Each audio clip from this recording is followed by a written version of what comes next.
Good afternoon to everyone. Thank you for coming.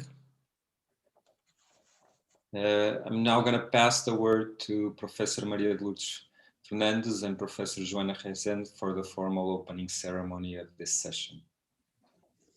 Good afternoon, everybody. On behalf of the coordination of the EUGLOH Alliance at University of Porto, I would like to welcome you all to this final session of digital media and health communication and literacy training activity. As most of you know, the European University Alliance for Global Health, or EUGLOH, brings together 5 universities from across Europe to build a European university of the future. In our case, in a broad and multidisciplinary sense of global health, Paris-Saclay, LMU, Lund, and Szeged. As Porto coordinates the WP4, led by Professor Joana Rezende, to whom I will give the floor in a moment, and whose dedication I would like to emphasize. This activity was promoted by University of Porto in collaboration with the 5 EUGLOH partners within the EUGLOH Work Package 4, dedicated to professional, personal, and employability of students and graduates. The course is a successful example of the EUGLOH spirit and a milestone for the innovation and originality of such a demanding program and its methodologies. Throughout the 10 weeks of an intensive, challenging, and fully online program, master's and PhD students of the EUGLOH Alliance work together in multicultural and multidisciplinary teams. The result will be presented in this session. In this occasion, on behalf of University of Porto, I would like to thank the professors who designed and coordinated the course specifically for the EUGLOH Alliance and all the team members and collaborative involved. A special thanks, allow me a special thanks to the responsible academics, Professors Antonio Coelho and Tiago Gamarrocha, who with strong expertise designed and coordinated all participants involved, and congratulations to all students and participating teams for their commitment. I am very curious and enthusiastic to discover the health communication and literacy projects developed by our EUGLOH students. We also express our gratitude and appreciate the efforts of mentors, experts, and invited speakers who were actively involved since the weekly sessions until today, even including the jury panel, sharing their expertise and support to the teams. Congratulations, you all, and thank you for this opportunity to also learn with you. I pass to Professor Joana. Hi, good afternoon, everyone. It's a great honor to share with you this final pitch session. We started this challenge a few weeks ago, and now it's the big moment for us to share with our community, with the EUGLOH community, the results of hard work and of a very exciting learning process. So I would like to reinforce the acknowledgements that Professor Maria de Lourdes already did. And actually I would like to start by thanking her for pushing this EUGLOH project that is moving forward our university and our alliance towards building the universities of the future. And I think this could not be a better example of what could be a university of the future. I think I would like to express my gratitude to all the people involved in this course, to the professors, Antonio Coelho and Tiago Gamarrocha, to the supporting team that was really so motivated. I would like to thank as well to Hernani, Zau, Abel Neto, Susana Neves, Lisa Dakesh for their immense work to reach this moment. I would like to thank all the mentors for your generosity to share with us your experience, your stories, and to make all of us grow a bit with your words and with your thoughts. And most of all, I would like to thank students for their motivation, for their willingness to learn, and for their willingness to move forward.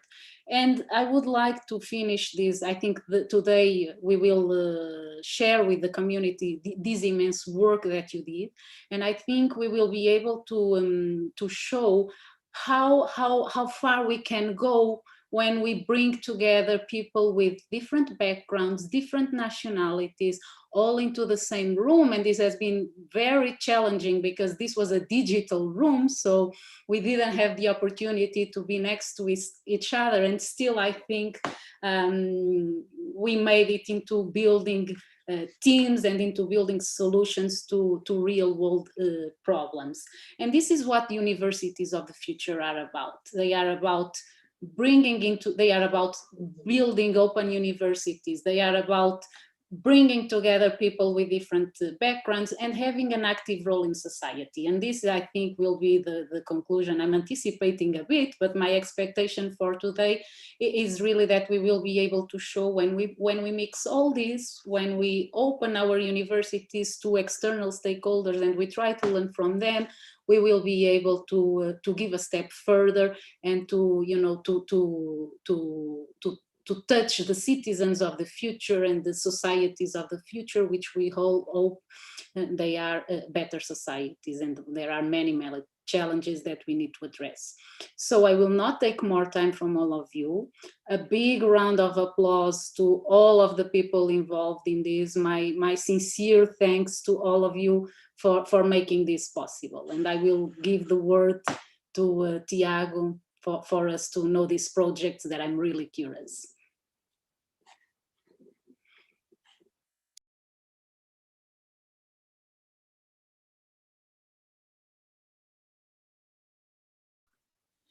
So I forgot to connect my mics. The problems start straight away. I'm going to share the screen, just a small presentation.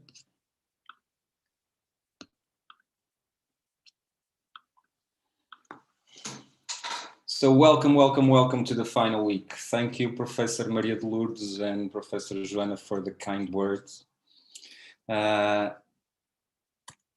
This is a digital media in health communication and literacy course. It was an interinstitutional endeavor with all the pros and cons of conducting such a course. It intended to promote interdisciplinary collaboration in science and communication, health literacy, enriched through hackathon practices. I know the professors already said this, but I want to say it as well. I want to acknowledge Professor Joana and Professor Maria de Lourdes for trusting that we knew where we were going without any proofs of that. So thank you. Professor Antonio Coelho for giving us room to create and for providing much needed guidance throughout the process. Hernanizan for helping us communicate and assemble this all-star roster of mentors. Susanna, Lisa, and Abel for ensuring much of the back office hard tasks. Without you, we would have been completely overwhelmed. Truly, thank you. This wouldn't have been possible without your help and your work. So moving along. The course description. What were we doing here throughout 11 weeks? So this was a fully online experience, learning experience. Throughout 11-week course, this is week 11, where we divided students in multidisciplinary teams. We had 23 students finishing the course from 13 different nationalities that came from the 5 partner universities from 14 different schools. So this is truly interdisciplinary work. And they were mixed in a collaborative setting. So when we talk about hackathon practices, we think about competition. This was the opposite of that. We were all a big team divided into squads, all working towards the same goal. And the framework that we used was challenge-based learning to create this experience. And the students were challenged to explore different methodologies of project development. And hopefully these methodologies will help them in every endeavor they face in the future. So this course was not only about what they can do now throughout the 11 weeks, but also in some way to empower them with tools and frameworks of thought that can help them in their own projects, in their own personal life, further down the line. So we focused mainly on these three methodologies: design thinking, lean startup, and agile, with the purpose of increasing the speed of learning. Why is this important? So we live in an uncertainty world, right? And the speed, how we navigate that uncertainty, is what allows us to actually find the right path to innovate to a solution. So an uncertainty is the new normal nowadays, powered by digital disruption, which is mostly consists about exponential advancements in hardware, software technologies, and connectivity technologies. This uncertainty brings about fundamental changes at the front stage, with new interfaces, services, contents, data, interaction, channels, analytics, etc., etc., etc., but also on the backstage, with new resources, new capabilities needed, and new activities. And that is why we need new tools to help us navigate these new spaces. That's what we did throughout this course, to provide students with tools to navigate the uncertainty. So we used a widely validated method called the Innovators Method that was developed by a Stanford professor and now INSEAD tenured professor called Nathan Furth, called the Innovators Method, that has 4 major elements to the method. We mostly focused on 2 of them, problem and solution. So on the problem element, students were advised that knowing how to understand the problem is actually the superpower of the innovator. That's where it all begins. And understanding the problem is a human-centered activity. So we took time to go to design thinking canvases to help think through who are these audiences, what they feel, what they see, what they think. How can we actually know who the audience is?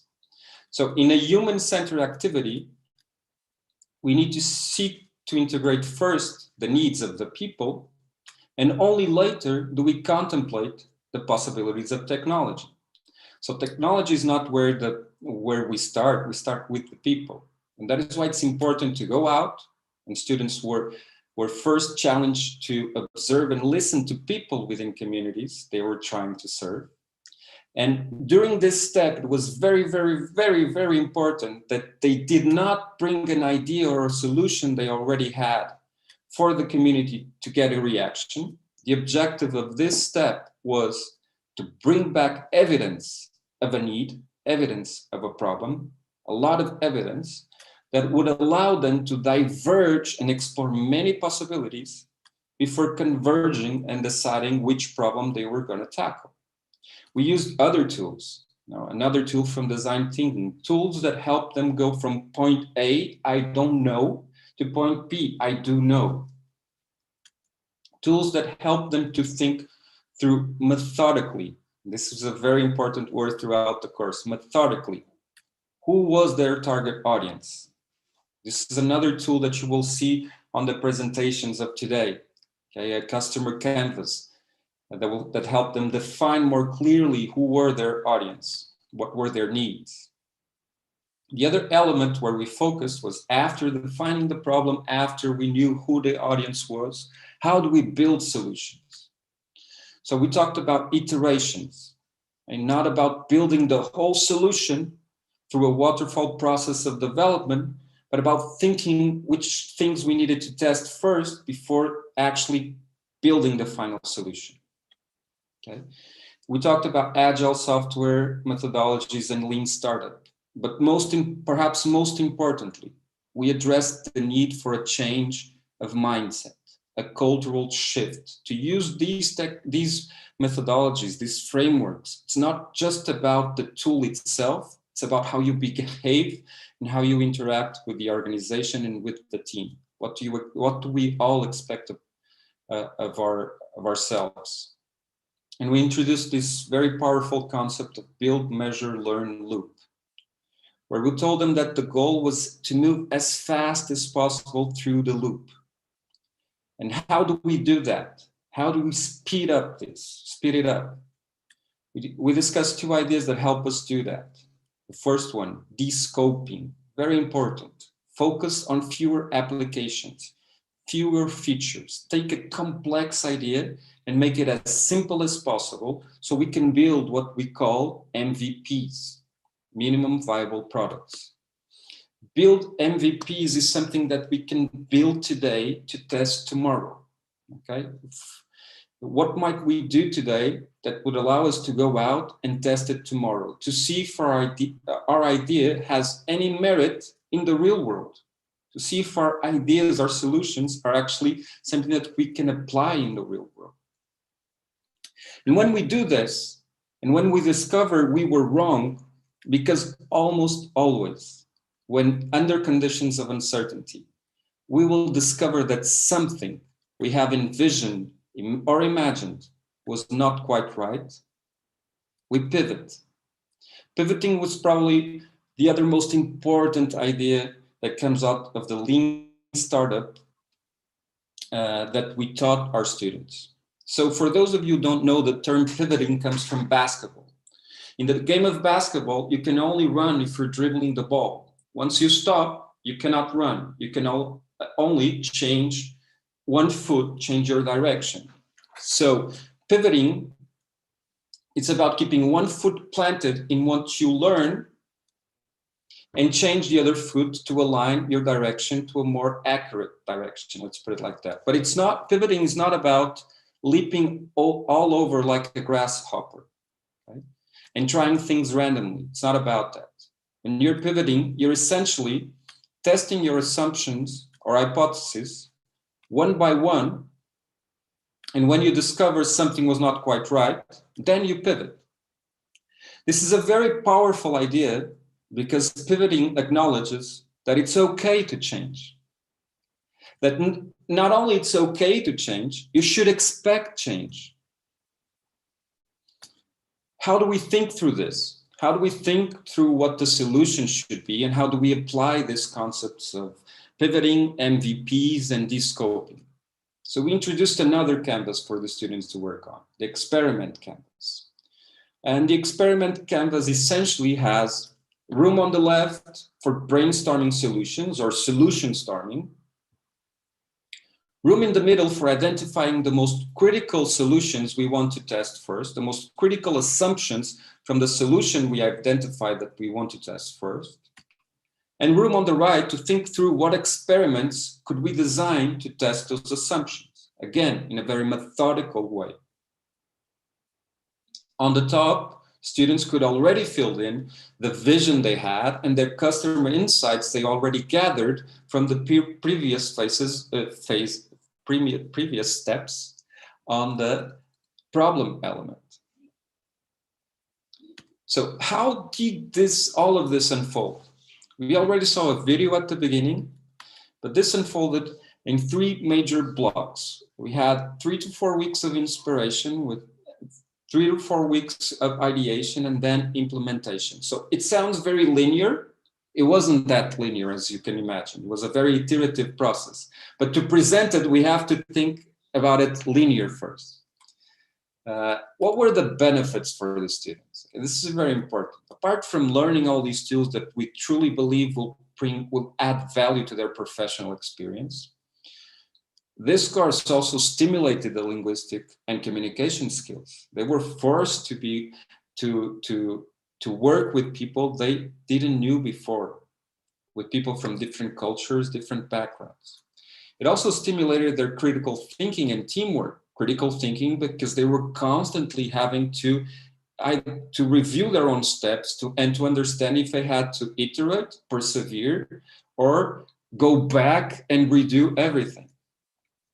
And this obviously trained their resilience and their ability to deal with concrete problems while developing viable solutions in a very short time.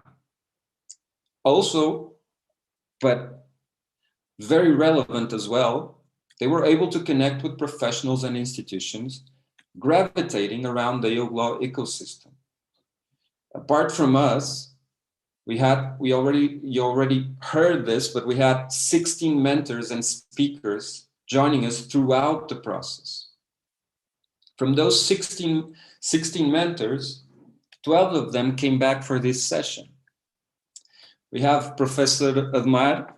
I can say he's an agile evangelism and a firm believer that new tools without a shift in culture will not produce results.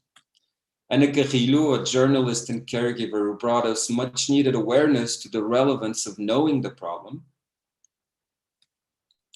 And Latz, who brought her passion and human-centric mindset approach to healthcare systems. Deborah Miranda, who's a rare breed of science journalist who is very much involved in tackling this concept of infodemic, which is pretty much something very relevant nowadays in this pandemic context. Joana Magalhães, who is also our keynote speaker for today, she's a scientist and science communicator who provided inspiration and gave us a glimpse of our many, many projects.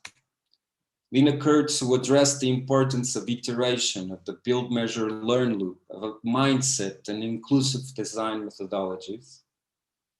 Marie, who openly addressed what she does to disseminate and implement new ideas and solutions for health-related issues. Maxime, who is passionate, brought his passion about entrepreneurship and digital transformation and the methods behind it. Nadine, another passionate strategist with a human-centric approach, who talked about her We Care initiative, who brought us that glimpse about really trying to create impact for a very specific issue.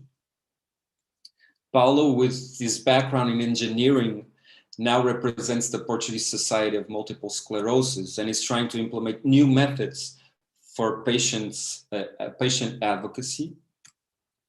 And Pedro Campos, who talked with us about the value of data. We've heard data is a soundbite for the last 10 years, but Pedro brought this concept about statistical literacy and the need for that. And Rita Machado, who shared her experience at a policy and development level through her work at the World Health Organization and the UN office. After presenting all this jury, I'm just going to talk a little bit about the evaluation procedures for today. So for the jury, you have received an email when we began this session, where you have a link for a Google form with several parameters where you can later on evaluate the students' performance. So students will first present their pitch. We will have 5-minute feedback between each pitch. Anyone can jump in. This feedback is to ask tough questions, obviously, but tough in a good way, and to provide support. If no one intervenes, I will challenge one of the members to give feedback. I have to warn you.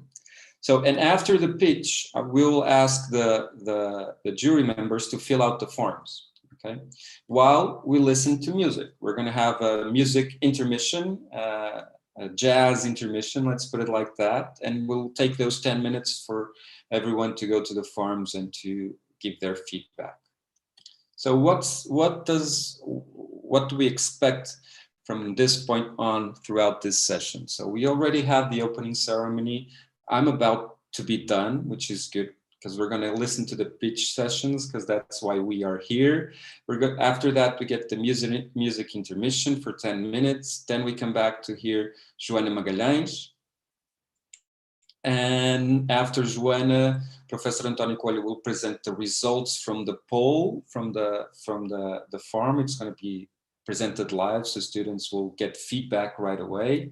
And then we'll have some final words from Sandrine Lacombe, Professor Sandrine Lacombe, who's the coordinator of the EUGLOH Alliances and comes from Paris-Saclay. So I'm just going to introduce the squads and the students. We're all here to see them. We're going to present, the order of pitch will be this one. First, we're going to have the Telegeeks with Zintin Kai, Santiago Mourão, and Katia Santos. Then we have Forrest Gump with Agnes, Ana Barbosa, Giselle Silva, and Steven. Owl of Science with Kita, Gloria, Rui, and Lara. The Woman League, com Bruno, Dora, Rita, Sumaya, and Peter. And lastly, but not least, Truth Avengers with Haline, Ana Nascimento, Ana Sofia, Adriana, and Tiandat. So I'm just going to leave a final message. Remember, nerds are the new rock stars, so we're the rock stars of the future. Let's do this. Squad 1, please share your screen and get ready for the pitch. Thank you. So who's going to present? I think is Zinting. So Zinting, you can start by sharing your screen, please. Yes, just a moment.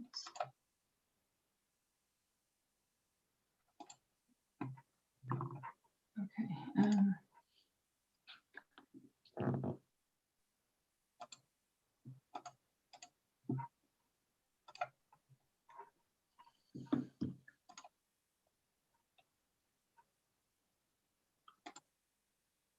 Do you see it in full screen now? We can see your notes, dear. So you have to put it on full screen before starting to share the screen like we advised. So you have to go out, stop sharing the screen. You have to full screen your presentation, your PowerPoint first, and only then when you share the screen, you'd select that you want to see the full screen. Yes, just a moment. Yes, now I get it. Sorry, I was using another computer to do this. So now you should see my full screen, right? Perfection. Zinting. Right. Thank you. Okay. Okay, so everyone, hello. We are TeleGeek, and our mission is to promote the use of technology to reduce the distance between patient and health services. And we would like to show you how we applied innovators' methods to develop our current project, which is a platform to promote the use of telepsychiatry, and it is called Mind Your Health. So telehealth is a form of medical consultation, which is conducted usually through internet or telephone, where patients can get medical advices without even meeting the doctor.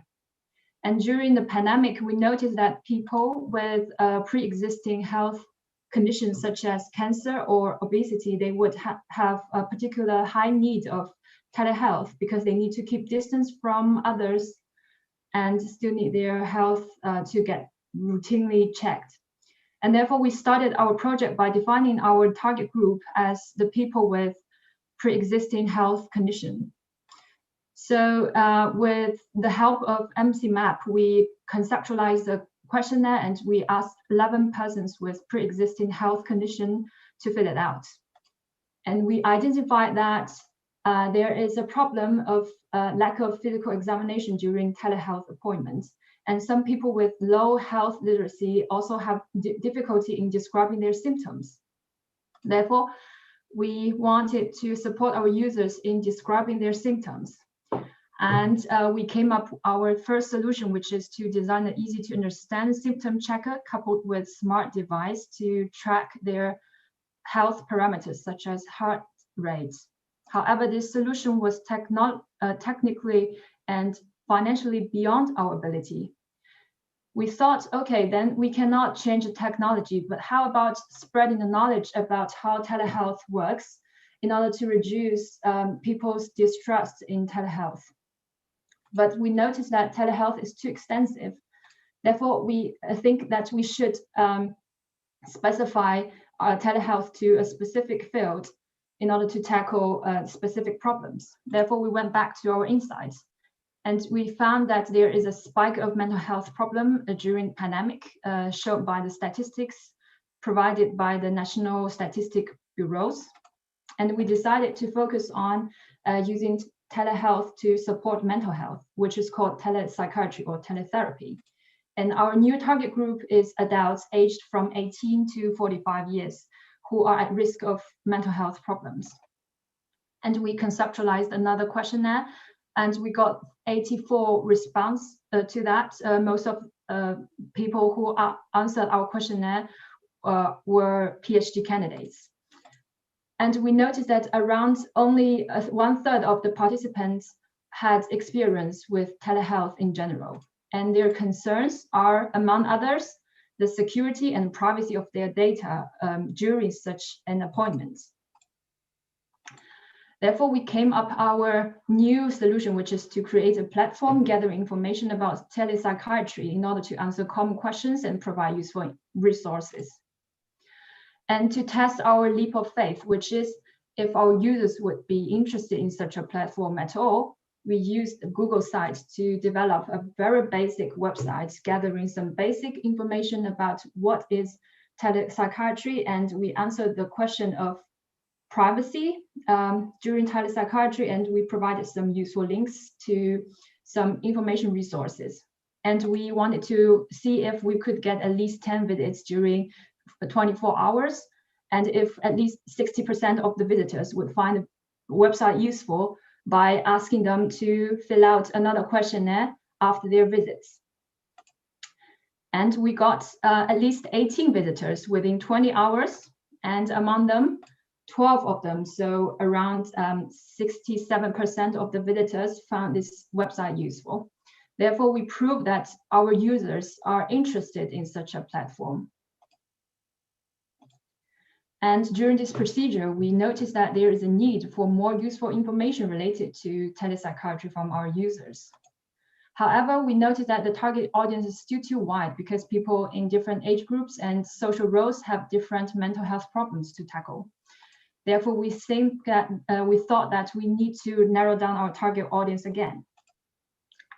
During our doctoral work, we noticed how stressful it can be trying to earn a PhD degree. And an article published in Nature pointed out that PhD candidates are at particular high risk of mental health problems because of their overextended working hours and mentally challenging working content. Therefore, we decided to focus our target group among PhD candidates. And we noticed that there is no age limit for being a PhD candidate. After that, we, in order to increase the usability of our website, we redesigned our website, and this is how it looks like now. And we added some visual threads in order to make it more interactive.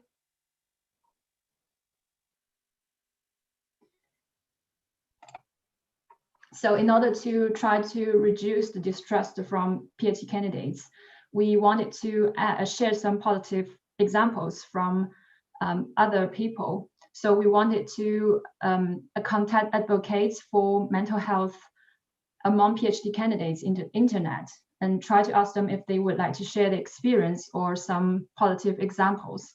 And we contacted 3 advocates. However, within 2 weeks, nobody from them got back to us. Therefore, we noticed that this wouldn't work. And therefore, we came to this conclusion that we might need a section on our website to appeal to our visitors to share their own experience with others and with us. Now, if you click on share your experience on our website, you will get a form where you can fill out your contact information and your experience and to share your experience with others.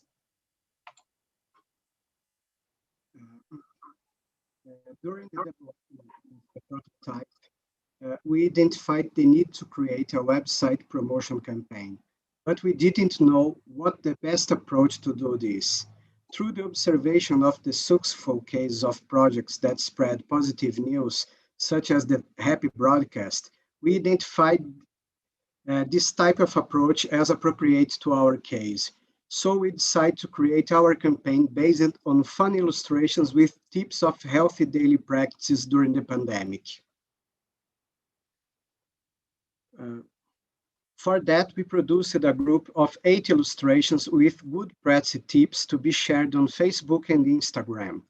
The option of working with illustrations was made with the purpose of trying to build a striking identity as well as to avoid problems with the right to use images of others.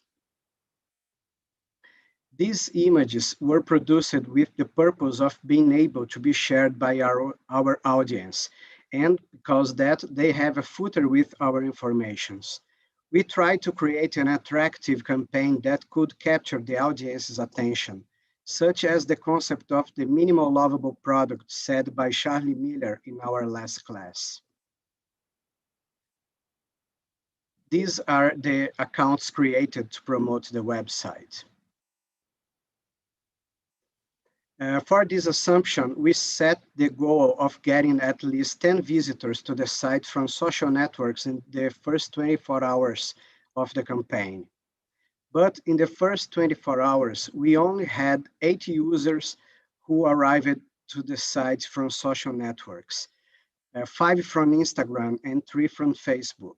However, we identified a great potential for engagement in social networks through the illustrated tips. And this leads us to a new hypothesis. As the new approach pivots to a communication project to demystify telepsychiatry and promote telehealth, it may be more efficient to concentrate the efforts only on social networks. And for now, that's all.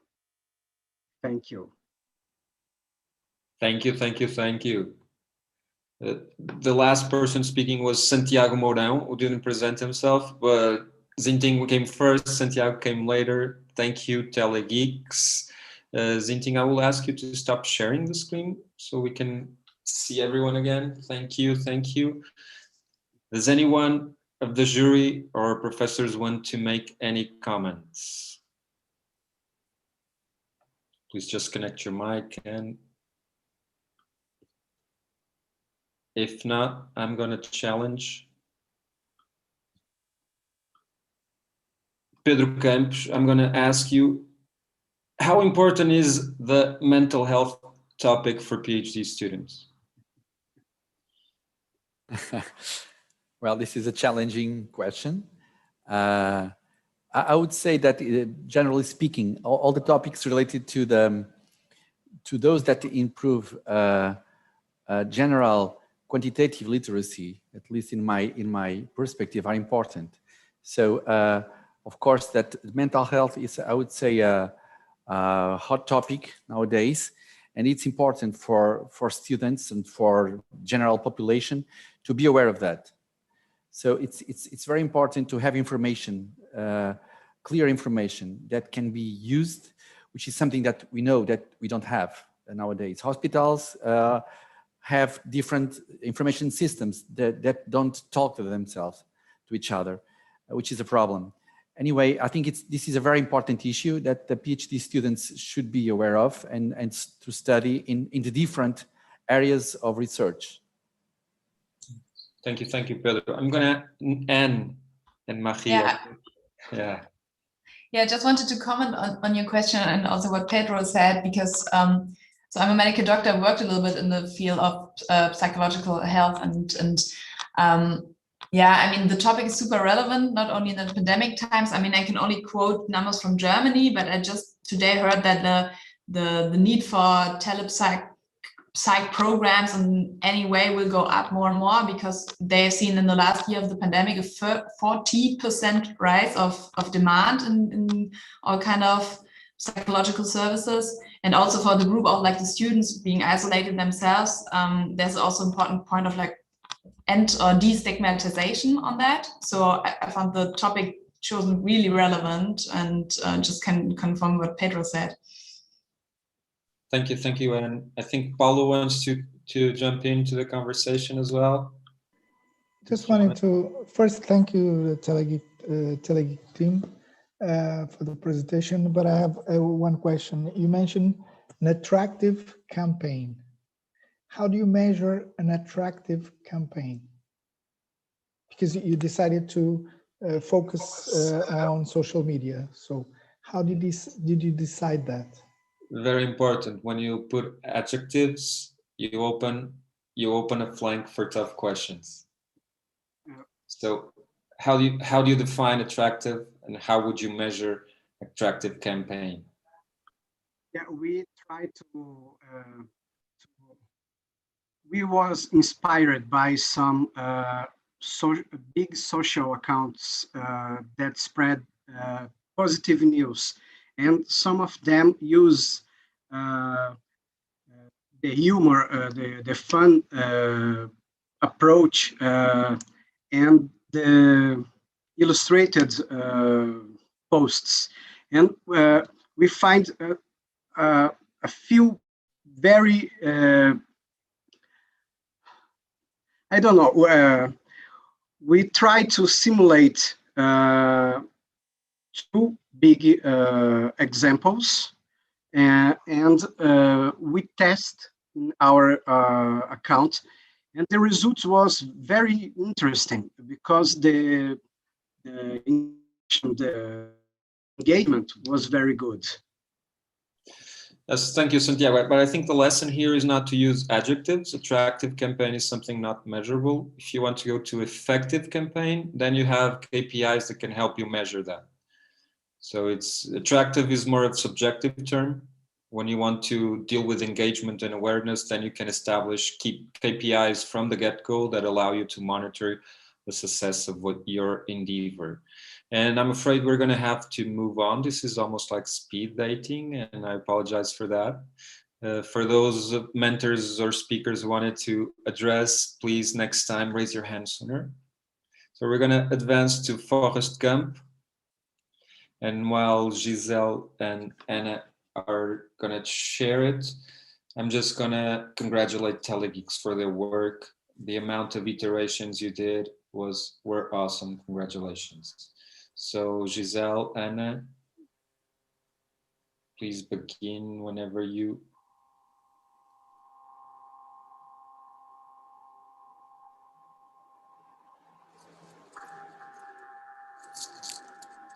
Don't be nervous, you can go back to the beginning.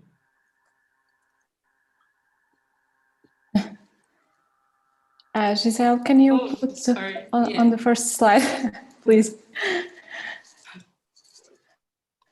Okay, don't be trigger happy, Giselle. So let's be happy. Let's start. Breathe in, breathe out, relax, and go. Hello, everyone. We are Forest Camp, and we are delighted to present our project integrated in this course. And first of all, we would like to thank Professors Tiago, Hernani, and Antonio for the support, our mentors, and our colleagues as well for the interaction in this course. Just to give you an idea of the context, so as you know, we are experiencing a historical moment with a huge challenge of the COVID-19 global pandemic. And as you may know, older adults are one of the segments of the population most vulnerable to this pandemic. And for safety reasons, they are being told to self-quarantine and shut themselves off from other people who might risk infecting them. And while these restrictions are legitimate under this time of crisis, this can have a significant negative impact on older adult mental health status, such as experience of social isolation and loneliness. And the studies have found that these two aspects are major risk factors for another chronic diseases and for physical and mental health. So this was the background that was our motivation to develop a project in this theme.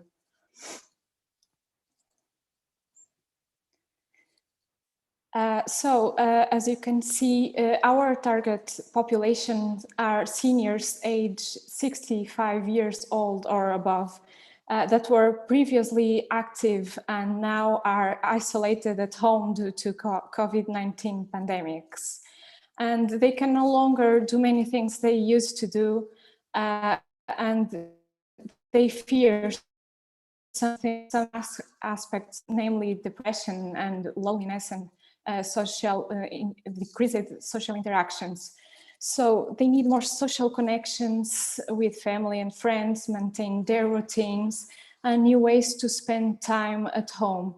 And we started our process with the development of the empathy map, so we could gather some inputs from this population and know about them deeper and deeper.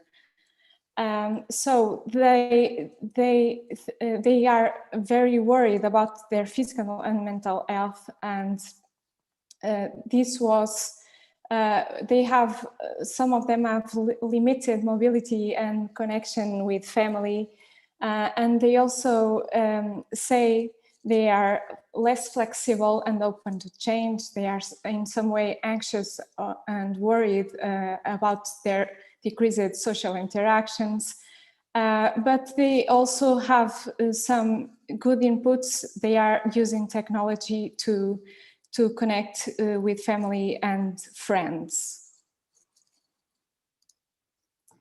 So we observed and listened the users we defined in order to bring back evidence of the community needs. We interviewed 15 adults age 65 and asked them 4 questions with the purpose to understand how they communicate and what are the problems that bother them the most in pandemic, specifically how they stay connected with their family, how they would ask for help in an emergency crisis, or if their routines have changed, or if they are worried about becoming sick to the COVID-19 pandemics. So we discovered that the disrupted routines were the most important factor reported by them, because it interfered with their maintenance of physical and mental health. Then, to solve our problem, we started by brainstorming of some potential solutions. Here we presented 2 most potential solutions. So based on their feedback, we thought in developing innovative solutions. And the top solutions we developed were the creation of an app that promotes healthy routines, and the creation of an online community group to connect seniors, since peer support via social media may enhance the effects of evidence-based professional support, such as information resources, health promotion, and counseling, and problem solving. So, before we created an app, we tested the first solution with another 2 existing apps. We explored the development of an app designed specifically for seniors. And as part of these experiments, we tested some of our assumptions in 15 seniors through survey by telephone. And we asked people that live with them to help them install the apps, and we made questions about the usability and the importance of the app for them. And after a week, we followed up to see if they used the app, and none of them had used it in a week. The assumption that was the most critical for us was the engagement with the platform, and because without engagement it would be pointless. So we realized we needed to test the content to make sure it would be interesting for our target audience and ensure the engagement with the platform. So based on the app, we explored what content was most of interest of them. And we can see that the videos were the preferred method.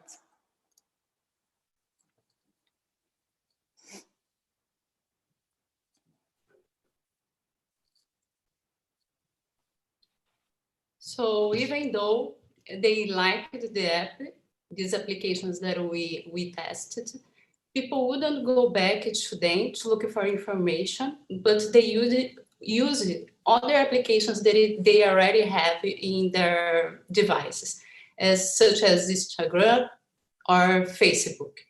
So we went back to observing and questioning.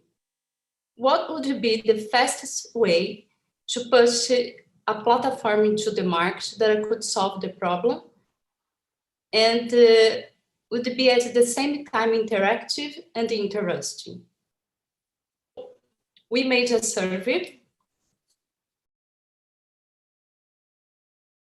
They use the most, that is Facebook, and asked them how often they use Facebook, and the answer that I got most of the response was daily.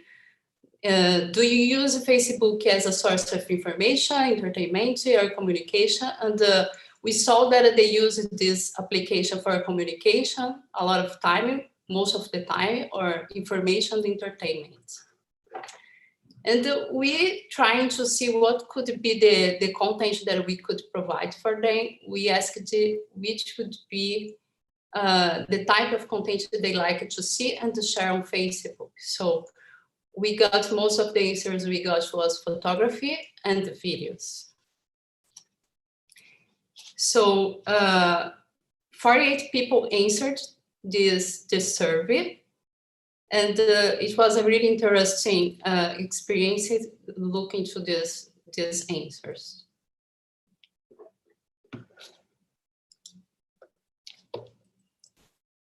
Based on the results, we identified the VIP.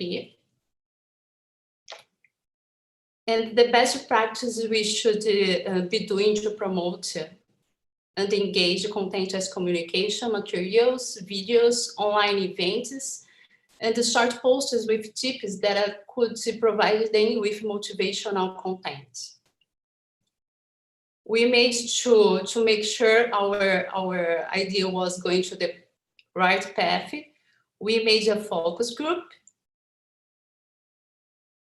with 20 seniors, and we made some questions for them, and most of them gave positive responses about the usability of Facebook, and they usually go on Facebook to talk to friends, but if they find something important or interesting, they usually rely on it, and they usually trust this information. So it would be really important for us to provide trustful information for them in our MVP, and sometimes they usually go to pages and follow the pages to look for information, so and ask you recommendation or get ideas or have good feelings about something.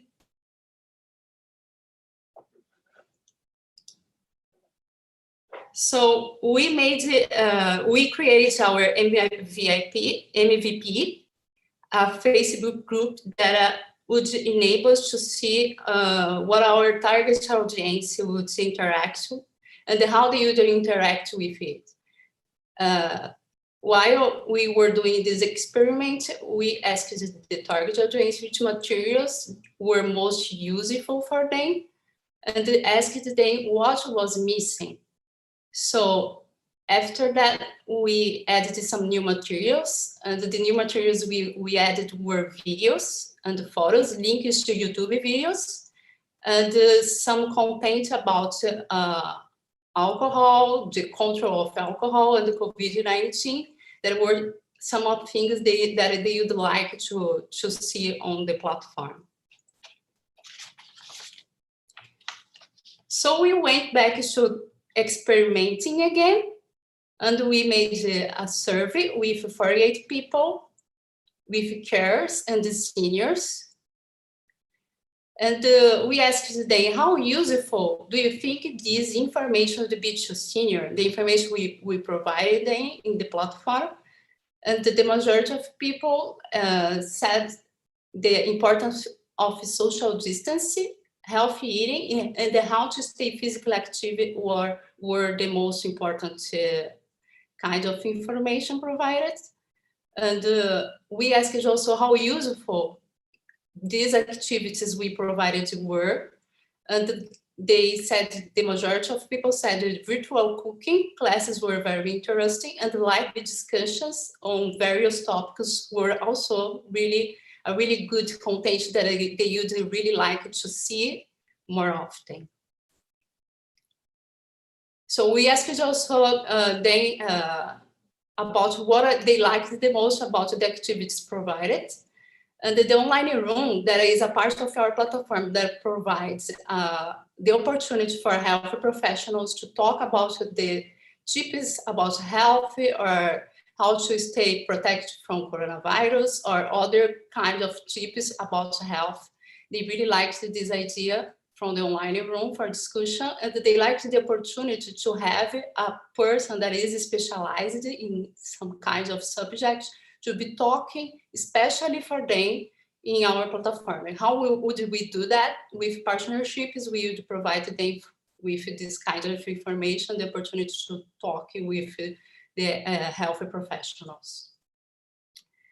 And 80% of our the people we interviewed, they said they would recommend our platform. So people with the information we gathered, and they said that they really would recommend this information. So we'd like now to present you with a video we made with some information we gathered in our research and the result of our final product.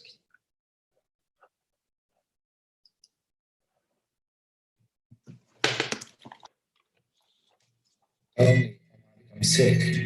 This has been an issue of concern for many of us during the past year. While the internet can help many of us to stay connected, it is hard to replace human contact. How can we as a society support the social and emotional needs?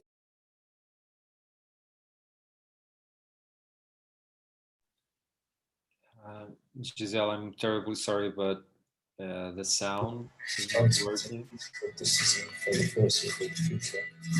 However, maintaining connection with others is more important than ever, and technology can help even those without much experience using modern devices to replace some of the routines and habits that provide fulfillment and happiness to their lives. All of us that have constantly older adults have a mission to help our elderly loved ones to maintain social connections, share knowledge, and enjoy life. Here are some tips on how to help. Make sure seniors are correctly informed about COVID-19. Take time to listen to them about their needs and feelings. Motivate them to exercise at least 30 minutes a day and help them to find safe activities of low impact. Teach about how to use technology and access the wealth of knowledge available to us. Connect to our Facebook group, Old School Health, and learn more about how to help by connecting your senior loved ones to our mentorship programs, cooking classes, interviews, and health professionals, and rich content gathered on how to stay physically and mentally healthy and happy. Old School, because we care. Mental health, love, and share.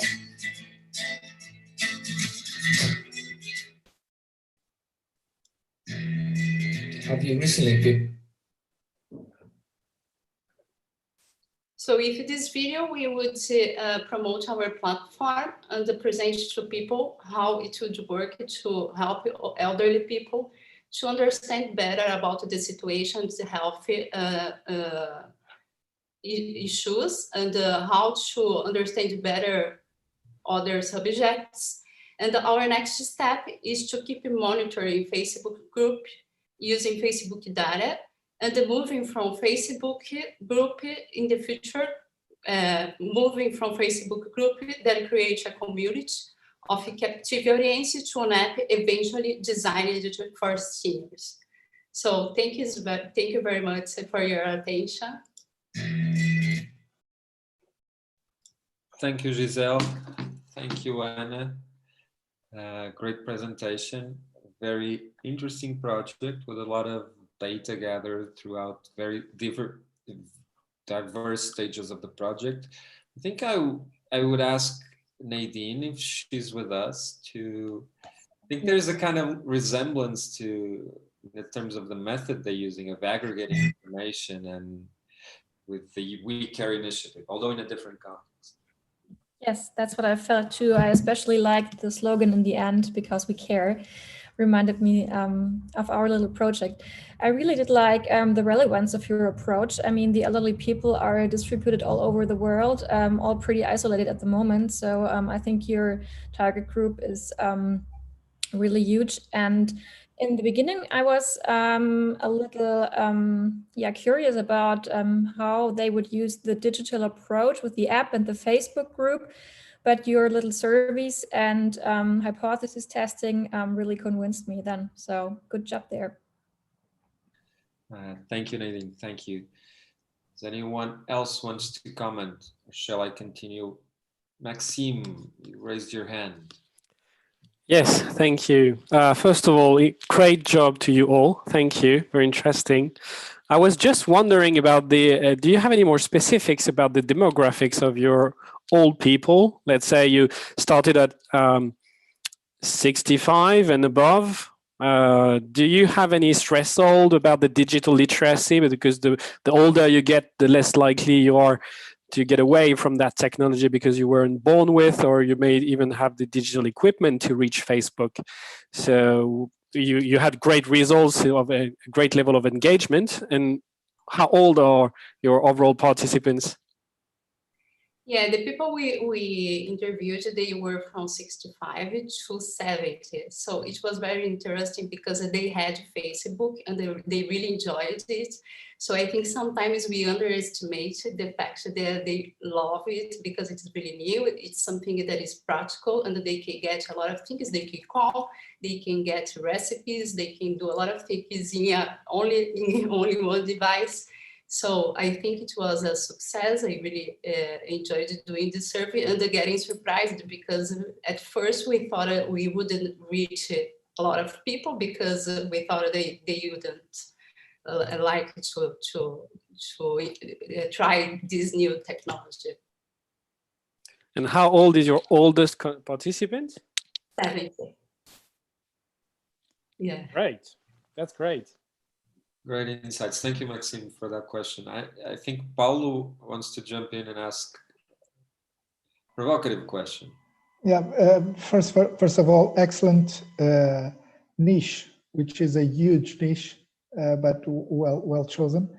To prevent this type of disruption when you present over the internet type of problems with sound and so on, and people, sometimes this happens when we trying to access videos and so on, we may not be able to use sound. A quick suggestion is use subtitles, and then that can be solved.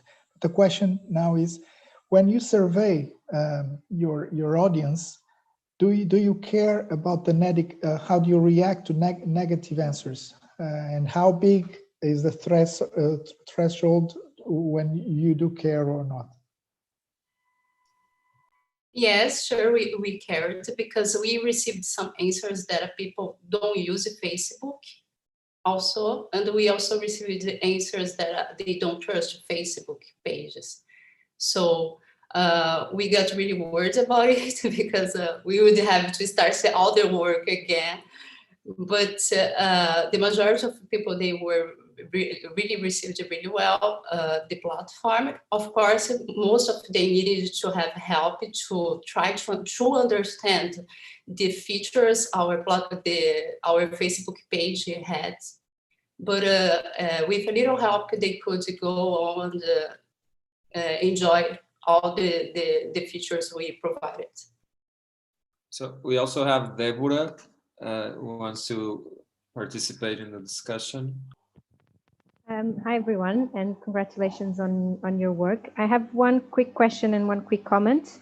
The question is about, and maybe I didn't capture very well at the beginning, but whether you did the benchmarking, were there already any apps available for this group of people or this demographic? But because it sounds to me that there would be already something available, but I'm not sure. So I wondered if you found that. And the comment is just to say that I'm coordinating the European Public Health Week. And this year it happens between the 17th and the 21st of May. And one of the themes is new challenges in mental health. And considering that 2 projects already touched on this, I do launch the challenge that you keep your work going so you can present and do some sort of activity to give results on your projects on the 18th of May. I'll just leave a link in the chat box in case you're interested. Thank you. Thank you so much, Deborah, for the opportunity. Our first idea was to create a new app specifically designed for this population, as we are uncertain about the usability of the creation of a new application. We tested 2 existing applications for this population, and we did not succeed as we expected. And when we thought about creating an application, we didn't thought as well in the difficulties of the technology and partnership involved to create it. So we pivoted this first solution, and then we moved on to an existing platform, in this case, a Facebook group. Yes.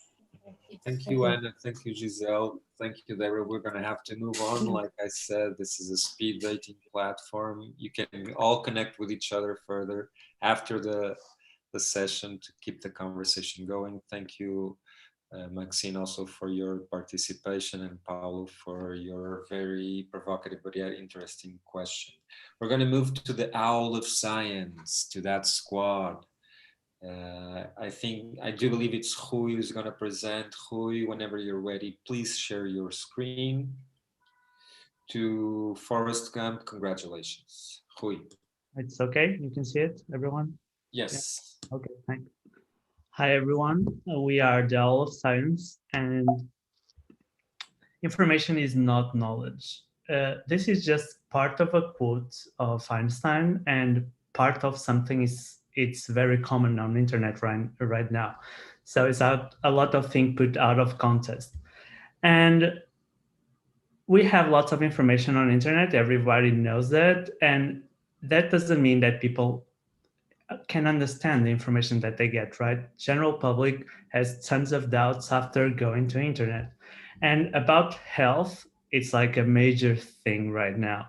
Everyone goes to Dr. Google to check information, but then if you have some doctor friends, they will tell you that, okay, everyone is going to send message. Well, like I read something on internet, so I will text my friend to know if it's true.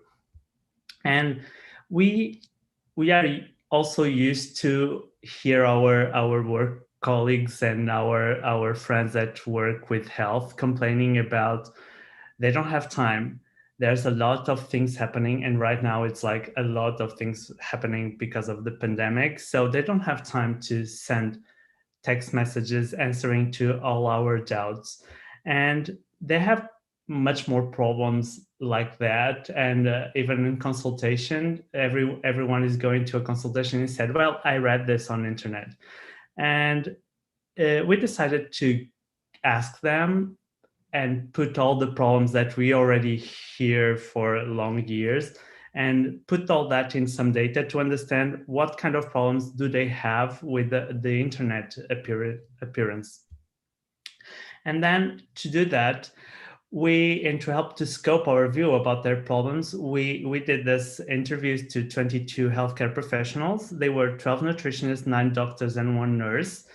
And some of the data that we gather, it was a lot. And the main advantage that they speak about the internet and the social media was the information, the sharing, the possibility to share information and to collect information. It was easy, cheap, and if you post something, you can reach a large audience. And some of the disadvantage also connected with the information was the amount of information, because there's a lot of information, and the quality of it. Plenty of the information that we can find on internet is like we can doubt the quality of it and the time that they spend on internet.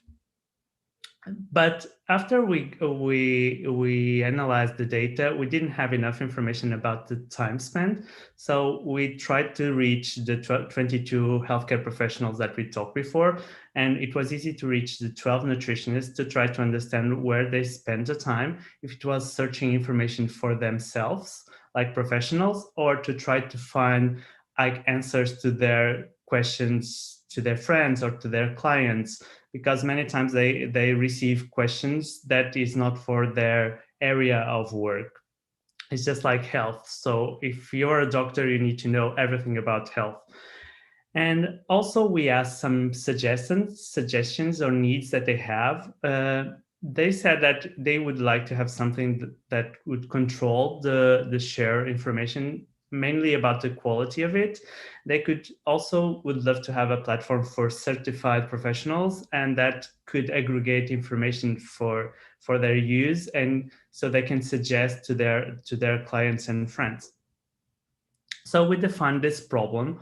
And we tried to understand how we could help our healthcare professional friends to easily find reliable information that they can suggest to the general public, and that both parties know that the content is scientifically validated and created by specialized healthcare professionals. So the pillars of this problem were helping our friends with information to the general public, because they have lack of time and there are different themes and there's too much information everywhere. So we need to put that in an easy way and quick access. We looked to the business model canvas, and we already decided our customer segment. It was our healthcare professionals. So we thought, and we made a brainstorming about the value propositions. At the end, after several propositions, we decided to create a kind of a digital platform, maybe a website, or that could be open with mobile app, like a mobile app also, with information. So we made some assumptions about it. Well, we can create this, but will the healthcare professionals support and recommend this platform? And we did a quick survey with 82 healthcare professionals if they think that it was important to create a platform like this. And 92.7 said yes. And from this ones, 98.7 would recommend it to their clients. After we went to the non-professional healthcare, and we went to the general public and asked the same question: if it's important for them to have a place like this, a platform like this, and 100% said yes, and if they use it, and 96.9% said yes. So we decided to advance with a prototype. It was an MVP, super simple functional website that we create with a website builder. It was called True Health, the truth about your health. Fighting against misinformation it's one of the goals. And there's an about us, your health, where we can put and gather information so that healthcare professionals can share with their clients.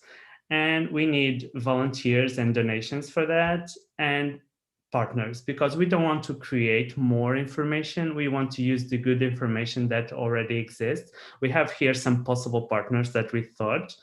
And then we decided to pick up the prototype and test it. We create a focus group with 5 nutritionists, and we talk a lot with them. They said different things. Some of the things that we want to say, it's they have some issues about health areas because it's too big, but they will use it and they will support it also. But one thing that kept our attention was they were 5 nutritionists, so it's kind of biased, but they say, why not one just for us? And this was kind of a red flag, but we continue, and we did the same, a focus group also with the non-professional people. And they said that they use it, they support what we found before, but they also said this: I would be less annoying with my healthcare professional friends, but I would ask them anyway. So at some point we are start thinking if this would solve the problem with all the messages and friends asking stuff and clients asking. So this was a kind of another red flag. And we were doing this this focus group and try to iterate to try to change our prototype, to try to find some fails that we know that they were there. And we talked with a partner, because if we don't want to create new information, we need information from partners. And they said that this partner said that it would be nice to have it. Conflict statements would need it to be like specific, and no publicity, it was mandatory, and also what criteria the institutes as associations need to have to be a partner. And also another red flag was the range of health areas again. And can be biased, but why not a platform again just for nutritionists? And after all this, we start thinking that key partners were okay, they agree with us. The channels at some point, we sounded that our healthcare professionals were the target and the channels. So we are not sure about the customer segment anymore. But we had the opportunity to do this large group intervention with 118 young nutritionists, and we showed them and asked them about the platform, and they said that it's a good idea, it would be useful, but they said also that they would love to have something like that for them, because they are young, they just finished the courses, so they are still trying to adapt to the work market, and they lose a lot of time searching for information on the internet. And one of them said this, and we asked, and 100% of them agree with this.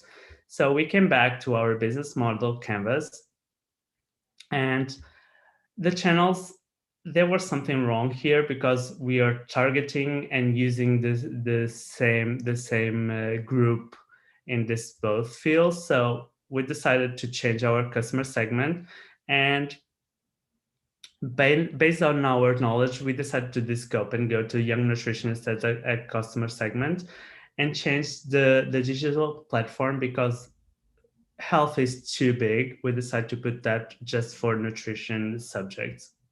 So what's next? We already start to do we went back, and like Thiago said, a lot of time we need to trust the process. So we go back in the process, and we start asking new questions to the young nutritionists, and we define a new problem. It was how to help young nutritionists to have access to good quality information and scientifically validated without losing our searching. We already start changing also the MVP, but we are still gathering more information and do some focus group to be sure that this is the way to go. And I think it's important to understand that most of our focus groups and interviews were with Portuguese healthcare professionals and populations. So maybe at the beginning we are starting to do this in a Portuguese based, and then try to export this to other countries. Thank you. Thank you so much, Rui. Thank you, Wells of Science. Great presentation. We can clearly see all the iterations were done. Yeah, and we pivot a lot, like that was the purpose, right? Like you said, pivoting, trusting the process, understanding that when you pivot, where do you have to go back in the process and review? That was great job, great presentation. Congratulations. I don't know, Lena, if you want to jump in and maybe provide some comments on this. Yeah, absolutely. Thank you very much for the great presentation. I think it was amazing how you presented your problem. I very much liked the first name you found. for the website, but nevertheless, I think it was great how you mentioned all the red flags and the changes you had to do also within your target group.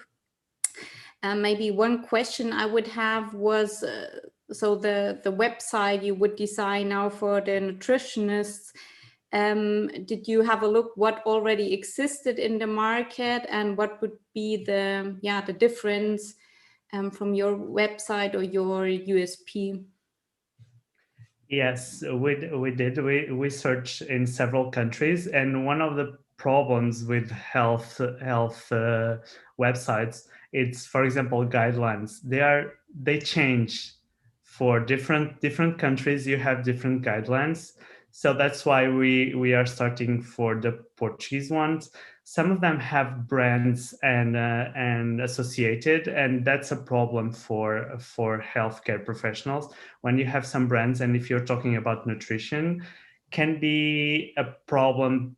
And we have, for example, in States, several discussions about it. We have it all over the world, of course, but in the States, it's a big thing about the brands they are in health websites and health platforms. So we are trying to understand what are the problems of those websites and trying to try to clean some of those problems. But that was one of the things that was important with one of the possible partners, and it was now that we with this scope and we have like a little more focus and narrow target. It's, we don't want brands. We need to have all the conflict interest statements there, because it's really important if you go and share something with your audience that you need to be sure that there's no interests behind what you're saying. Mm-hmm. Thank you. Thank you very much. Shall I call someone, or I just want to say something about this group. They were the group that received the harshest criticism about their communication skills. And now they just completely blow our minds with a beautifully presented work. So that in itself is a huge accomplishment for the group. I love the presentation, and as well, the way you, Rui, specifically, the way you are using the terminology we've been discussing throughout the 10 weeks. I've heard you said many times descoping, MVPs, pivoting, trusting the process. So thank you for that commitment. Admar, I don't know if you can jump in and provide some feedback as well before we move on. Yes, so far, congratulations for all the pitches. I think they have been very good. The process and the terms you are using, like Tiago said, and the topics are, because they use technology, they are very controversial. But I'm trying to be positive. Okay, so right now, but related with this project, when the information is huge today, right? We have this problem, and the information is being manipulated in order to show you, show me, show each one of us or groups of us in a different order of a different selection, and those things are being automated. So it's artificial intelligence everywhere. So I really see the problem, and I see your solution as one possible, but the effort to do that could be very high because you need moderators and so on and so on. And there's another risk I see that is related with your last sentence right now, which is the risk of group thinking. So to have someone moderating or a group of people moderating, one person, it would be impossible to have one group of people moderating.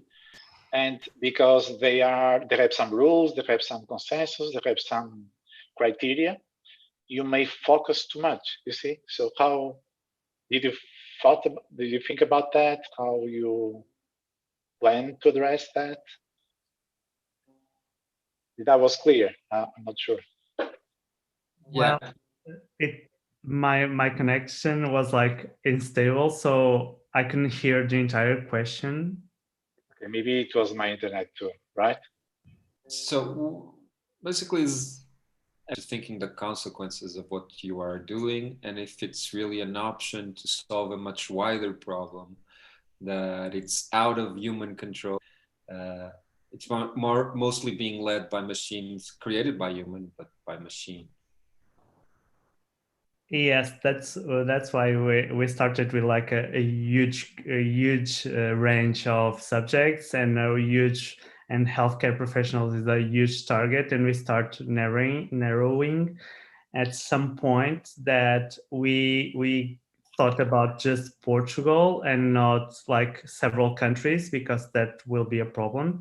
And at some point, at least if you can gather the Portuguese guidelines, and you have many associations creating information. So if you, at least you can put all the main guidelines, documentation, laws about it, at least in one place, it would help to some of the young, at least the young professionals that was like the narrow targeting that we want to accomplish. And if it's helpful for them, because they are students, are like, how can I explain? I'm not talking, and the group were not talking about people with lots of experience. And of course, we need to go to studies, and we have lots of places that have tons of studies. That's not the main goal. The main goal is like to have like quick and for example, governmental information, just like a. Yes, we understand. We understand. Just we're going to have to move on. But I think Edmar was asking, what if the answer is not more information? What if the answer is how do we create tools that help us navigate and filter what the already overwhelming information online? Yeah, exactly. Because there's a war being fought, and the war is being fought with different types of weapons. Yeah, and that's why we said we don't want to create more information, because we agree that's a lot of information. We just want to choose the right one to put in this platform from the right partners. That was the idea. We don't want to create. We just want to, and of course, with AI, probably it's much easier, but we need to be sure what they are always going to be the algorithm, for example, Yeah. So I just want to say that, so summarizing, it's not fair to have only 5 minutes to discuss these topics, because they are so, how we say, they are so rich that we would be here a lot of time. But thank you for your answer. We'll discuss later. Yeah, we are open to that, please. Okay. Thank you both. Thank you both for such an engaging conversation. I know Charlie had raised his hand, but I'm afraid we're going to have to move on, Charlie. Next time, raise it first, please. I'm sorry for that. We're going to pass for the women league now. I do believe Dora is presenting.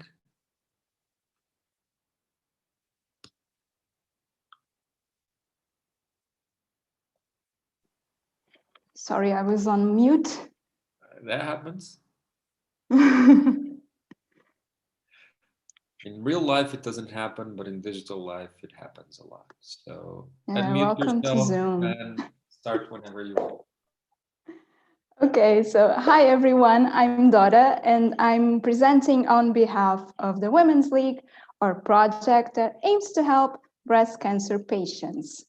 Breast cancer, or BC, is the most common type of cancer in women, and in Portugal in 2018, breast cancer was the cause of death of 3% of women.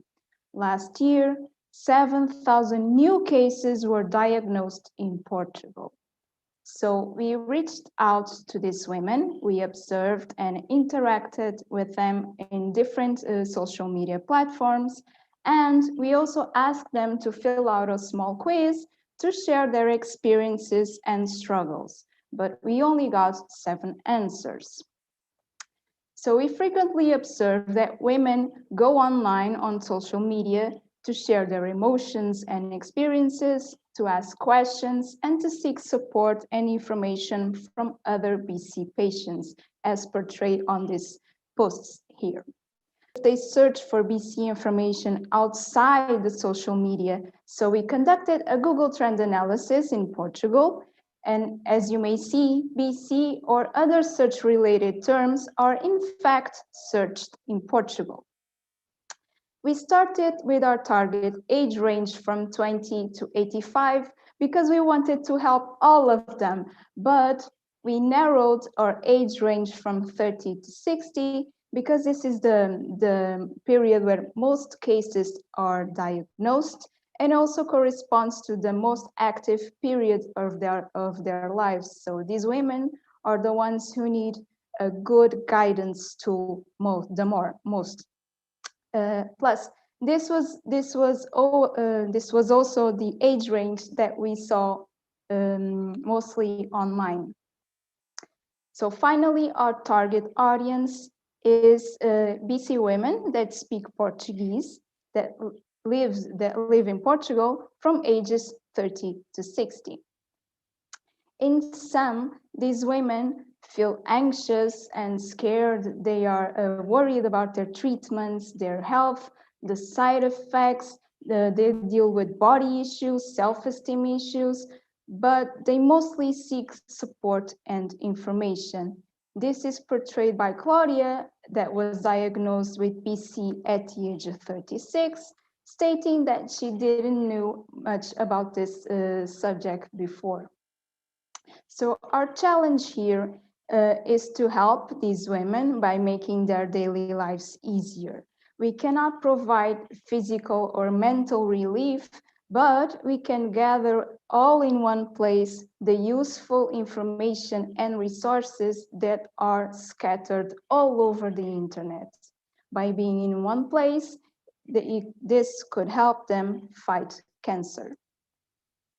So we thought about a lot of solutions, from a YouTube channel to a book, but the ones that made it to the top 3 were a website, Facebook page, and a helpline assisted by healthcare providers. And we chose a website. Why did we choose this solution? We privilege online solutions because of the data that we gathered before, but at the same time, we try to avoid social media networks because of the misinformation that reigns. This paper here, although asking the feedback from existing websites, existing BC websites from the US, shows us that women seek guidance tools that provide an easy to understand information. We also search for existing websites in Portugal, BC websites, but none of them seem to provide an all-in-one solution that include understandable BC information, resources, support, legal counseling, and feedback provided by healthcare professionals. So the assumption that we needed to test, our leap of faith assumption, was our BC women with moderate to high digital literacy level willing to visit our website and engage with it. So we built an MVP, just a front page, and we spread the link all over social media, and our target metric was to have, within 24 hours, 20 visits and 10 responses, whether on quiz or on our social media posts. So in our results, we have 54 visits and 7 responses, all of them within our target group range, so we decided to persevere. The insight that we gathered from this experiment was that people were willing to donate something or to help BC patients, so we thought we should include an option that provides that in our site, and we did here on MVP 2.2. So this site is focused on support and mental health content, whether the 2.1 is more informative and has more informative and practical content. So for this A and B test, we spread both links all over social media again. and we asked them to vote within 24 hours which content was most relevant to them. Our hypothesis was that both content would have the same amount of votes. So we got 8 responses, all within our target group range, 4 votes for each site. But since the sample is small, we continued the experiment. We gathered 3 extra votes from MVP 2.1 and scheduled an online focus group to evaluate again the feedback from MVP 2.1 and 2.2 and ask the feedback also for another MVP, MVP 0.3 that we created that gathers the content of the previous websites. So we spread the word on Facebook about our focus group. This is our first attempt. 6 women signed up to the focus group, but only 1 showed.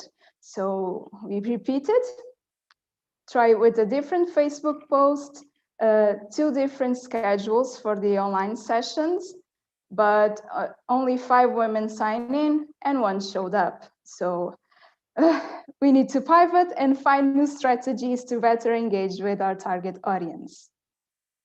The insights that this experiment provided was that PALOP women, that is from Portuguese-speaking African countries, can get BC treatments in Portugal. So we may add a special segment on our website for them after we observe their real needs. We can also include a topic about sexual health and tips of how BC patients can improve their relationships with their families, especially with the children. So in sum, we gathered the evidence from our community, we identified the problem, and now we are still working on the solution. We are still in the build, measure, learn loop. And our next step is to gather feedback from healthcare professionals. We are going to do that by quiz. And we are going to analyze only the MVP3. We also need to establish partnerships with existing services and brands that help BC women, and also with existing platforms and support groups. We already had a contact in this sense from a movement, a support movement that it's called Dar Luta ao Cancro, which in English is Fight Cancer, I guess. So to ask us to join forces. So I would like to thank you for your attention, and I will also like to thank the women that help us during our project, because the Women League is for them. Thank you so much. Thank you so much, Dara, for another well-presented project. Very important topic. I maybe would ask Rita if she wants to give us some feedback. We haven't heard from her. Would that be okay, Rita? Yes, I would like to thank you so much for this project and congratulations to all the team. I think it's a very interesting one. As you highlighted, epidemiology matters, and this is a problem that actually matters to the world. So, you know, you have that part very well. I have here 2 comments and questions / suggestions. So one of them was to related to the PALOP women.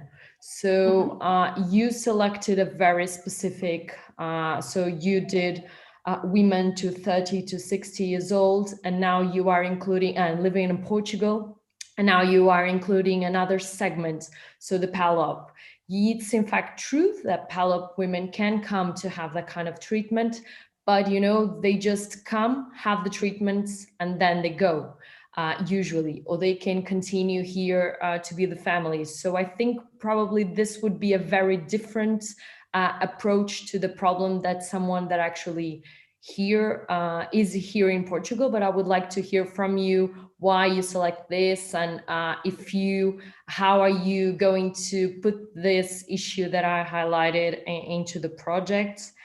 And another one, I'm very keen to understand how you, what is now that you are going to collect with healthcare professionals? What kind of information do you want to collect from healthcare professionals? Because I'm not saying it's important, because it is, but you know, the views from a healthcare professional with breast cancer will be here different from the woman.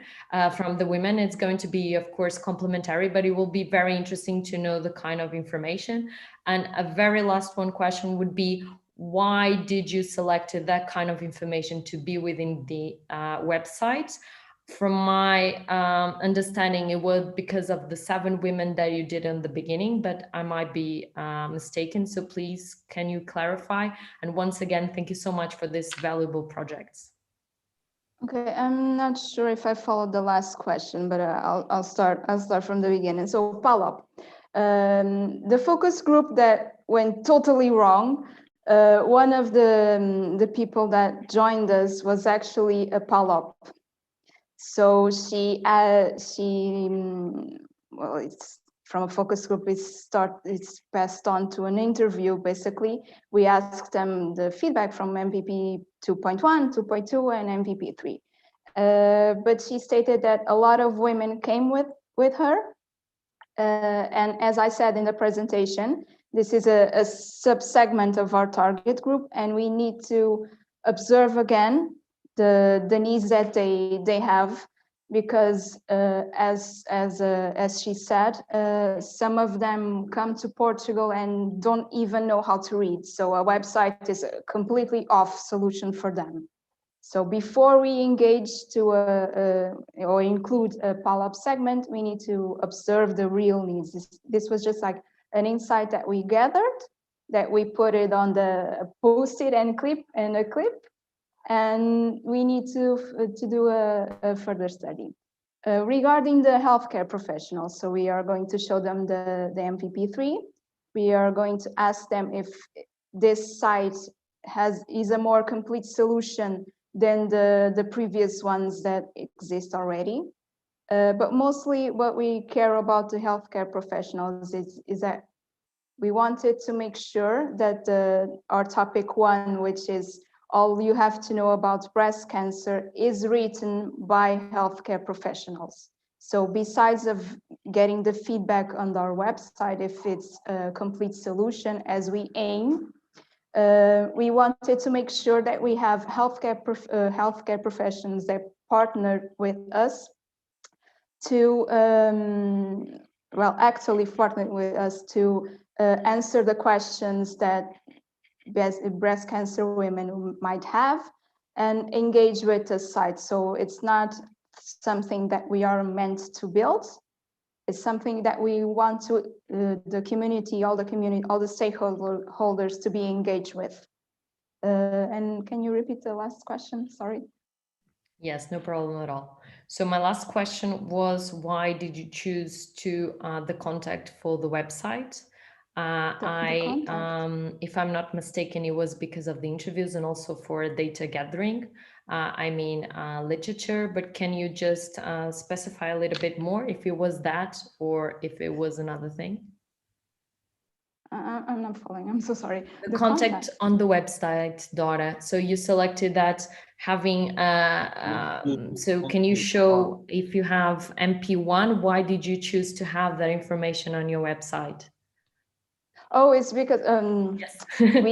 I'm sorry, it's too simple. I know you can. No, it's fine. It's all when I share the Facebook posts, although it's just like 5 seconds, I know, but we saw a lot of women asking questions, searching for answers and just sharing their experiences. So topic 1 is provided by healthcare professionals, stating everything you need to know about cancer. Topic 2 would be share your experience, ask questions to healthcare professionals. Topic 3, it's more about ajudas técnicas. So legal procedures, what's your rights, aesthetics, where to buy wigs, where to buy prosthetics. It was really hard for us to find sites and places where to buy prosthetics. So for a woman that goes through this process, I don't know how they gather all the information they need to know to endure this process. And the last one is just useful contacts and partnerships, and the volunteer is topic 5. So it's all from what we saw online. Thank you so much, Rita, for such thoughtful questions and very structured questions. Dora, thank you for all the answers. I know Sumaya raised her hand. Do you want to jump in, Sumaya? Sumaya is also part of the Women League. You have to connect your mic. Yes, I think Dora did the. Hello, everyone. Thank you for the question, Rita. So Dora addressed almost all the answers. The reason that I wanted to add some more information is that we were focused, our target group was focused basically on Portuguese-speaking women getting treatment in Portugal between 30 to 60. But when we did the first focus group session, it was, she came and she was asking for help. She was discussing about her problem, like she was staying for the treatment purpose for more than 1 year in Portugal. So it grabbed our attention. Like she's not staying for like 2 months or 3 months, she's spending quite a lot of time in Portugal to receive the treatment. So there is a need of her to know where are the resources available for information and medical treatment centers, nearby facilities, health facilities for her to know. That's why we decided to add this as a new insight, although we didn't test it any further. But there is one cohort in ISPU, which is MAS PC. They already have connection with Mozambique breast cancer women. There's a hospital in Mozambique. They are interconnecting.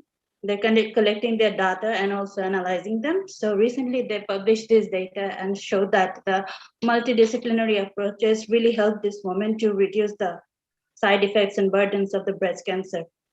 So that's why we count it as a good insight to persevere and test it further in a more methodical way. Perfect. Thank you, Sumaya. Wait. Everyone is raising their hand. We'll have time to address this after. Now, I'm afraid we must move on. I just want to add that Ana Carrillo has pointed out that you should check out the revamped InfoCancro website from Roche Pharmaceutica. It has a lot of information, but your idea, which is focusing on breast cancer, still has a lot of merit in the world, regardless of this huge platform that was launched this month. And Lena has highlighted the importance of cooperating with larger organizations, joining forces with already existent initiatives, and that should be kept in mind as well. Congratulations, the Women League, it's done. Great job, great effort, great team. Exactly, you can breathe in, breathe out. And we're gonna move on to the Truth Avengers. They're gonna avenge truth. They're the last pitch of the day. That doesn't make it any less important. I do believe it's Aline who's going to present. Yes, can you see my screen? It's not full screen yet. If you want to full screen us so we can test it. Perfect. Aline, you may begin whenever you're ready. Okay, so we are the Truth Avengers. Our project aims to solve problems related to health misinformation. And who of us is not concerned about the health-related misinformation? So that's why we have decided to target about this problem here. So since misinformation, unfortunately, is a very huge problem, we had to target a group. So we identified the mothers are the group that spread health misinformation and are affected the most by it. And also, each mother is the best people in the world, and we think they deserve to know the truth. So we have started with an empathy map and customer persona studies, and we decided to target mother aged up to 45-year-old with children up to 10-year-old. Then we did an intense observation job We have started with 10 Facebook groups and websites. We did some questionnaires in 2 WhatsApp mother groups for their kids' school. We did 4 inter-mother interviews. We did some research analysis in articles and in journals, and we got very interesting insights. We did a questionnaire, have asked if mothers would avoid vaccinating their children because of fake news, and 60% of them said that they would maybe postpone the vaccination. And also we could notice that this vaccination subject could be something that we could focus about mothers and misinformation as well. So that's why we have decided the problem would be related to the lack of communication about vaccination, the misconception about vaccine development and side effects, postpone vaccination for fearing side effects, not distinguishing credible and non-credible sources. So it would guide us to that mother selective exposure to misinformation and difficulties to access accurate vaccine-related information. This would be the problem to be solved. Then we came to the solution canvas. We got some solution storming, and our first solution was an online public forum where mothers could anonymously ask anything about vaccination to experts. And only the answers of experts are highlighted and certified by the platform. And then we'd go to some assumptions. Would mother have interest in using this platform to obtain information about vaccination? We did put a questionnaire from the same sample that they had before. And we had 6% of them said yes, but the sample wasn't that good. The size wasn't that good. Only 15, we could got only 15 answers. But then we have insisted again, we did a new assumption, and we have asked that would experts successfully answer within accurate information? And 46 of them said they would answer within a week, and 38 would probably, but not quickly. Well, despite of not being a good sample again, it's only 13 experts and health professionals that answered. This wouldn't help us because we were proposing an interaction, it could kill our idea. That's why you have decided to pivot and think of a better one. And so that's how we came to this idea, a movement campaign. We have decided to get a community of Truth Avengers, that name we had, volunteers committed to create and share content with mothers that provide accurate information about vaccination. So we did this MVP, a website. The health professionals from our team came with the content and the sources. The communication team prepared the logo within the Truth Avengers and the explanation about our values. And then we did send this MVP, this prototype, to the same group we were interviewing and presenting the test before. And we have asked them, are people willing to become Truth Avengers? And from this questionnaire, we got 29 answers, and the site had 44 visitors, and 69 of them were willing to join in Truth Avenger community. But again, the sample is not that good, and we couldn't be reaching probably the right range. So we weren't sure. We had to change the methodology and to test it again. So we have decided to do a focus group, a cross-sectional focus group. And we had many kind of mothers there, single mothers, mothers that have adopted kids, even mothers from a traditional family, even a father that was married and had his wife, so could be sharing this content to her, a daughter that could be sharing this within her mother or other mothers. And we got very interesting insights from them. They said that this content should be translated to the native languages. They should disclose the founder's identity. The volunteers shouldn't create the content. But the most important of it, I will read it to you, I will share it with you, is that motherhood doesn't come with instructions book. And first-time mothers face an increase in anxiety. Take care with logo stereotypes. Well, it made us to take a deep breath because we were proposing Truth Avengers, like superheroes into a war and going and fighting against each other. And we have lost some of the insights from the beginnings because mothers, they are there because they're concerned. They feel about the reactions of the vaccination. And they are there in social groups because they want to be helped and help each other. They are postponing the vaccination. They want more information. They aren't there to fight. So again, we had to take a step behind and think again about this brand. We did a benchmark and we have started to think a little bit more how we could communicate better within those mothers. So that's how we came to this identity, this rebrand, the Truth Alliance. It brings the tree of life, which is also a symbol used to knowledge, refers to knowledge, and also to nature.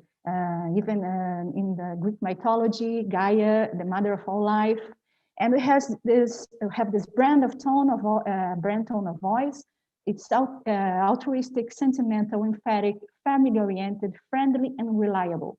And the hashtags for this campaign: Mother stands for truth, fake news immune, and stay informed. Again, we did a new MVP. This is how we have it now. We have some call to action and the new logo and the colors, and here the explanation of our values. And we have some content that can be shared, and they are supposed to be very simple. They even have a QR code so people can double check within the information received in social groups. If they are reliable, they are the same that are in our project here. So again, we did one more test, and sorry, it freezed.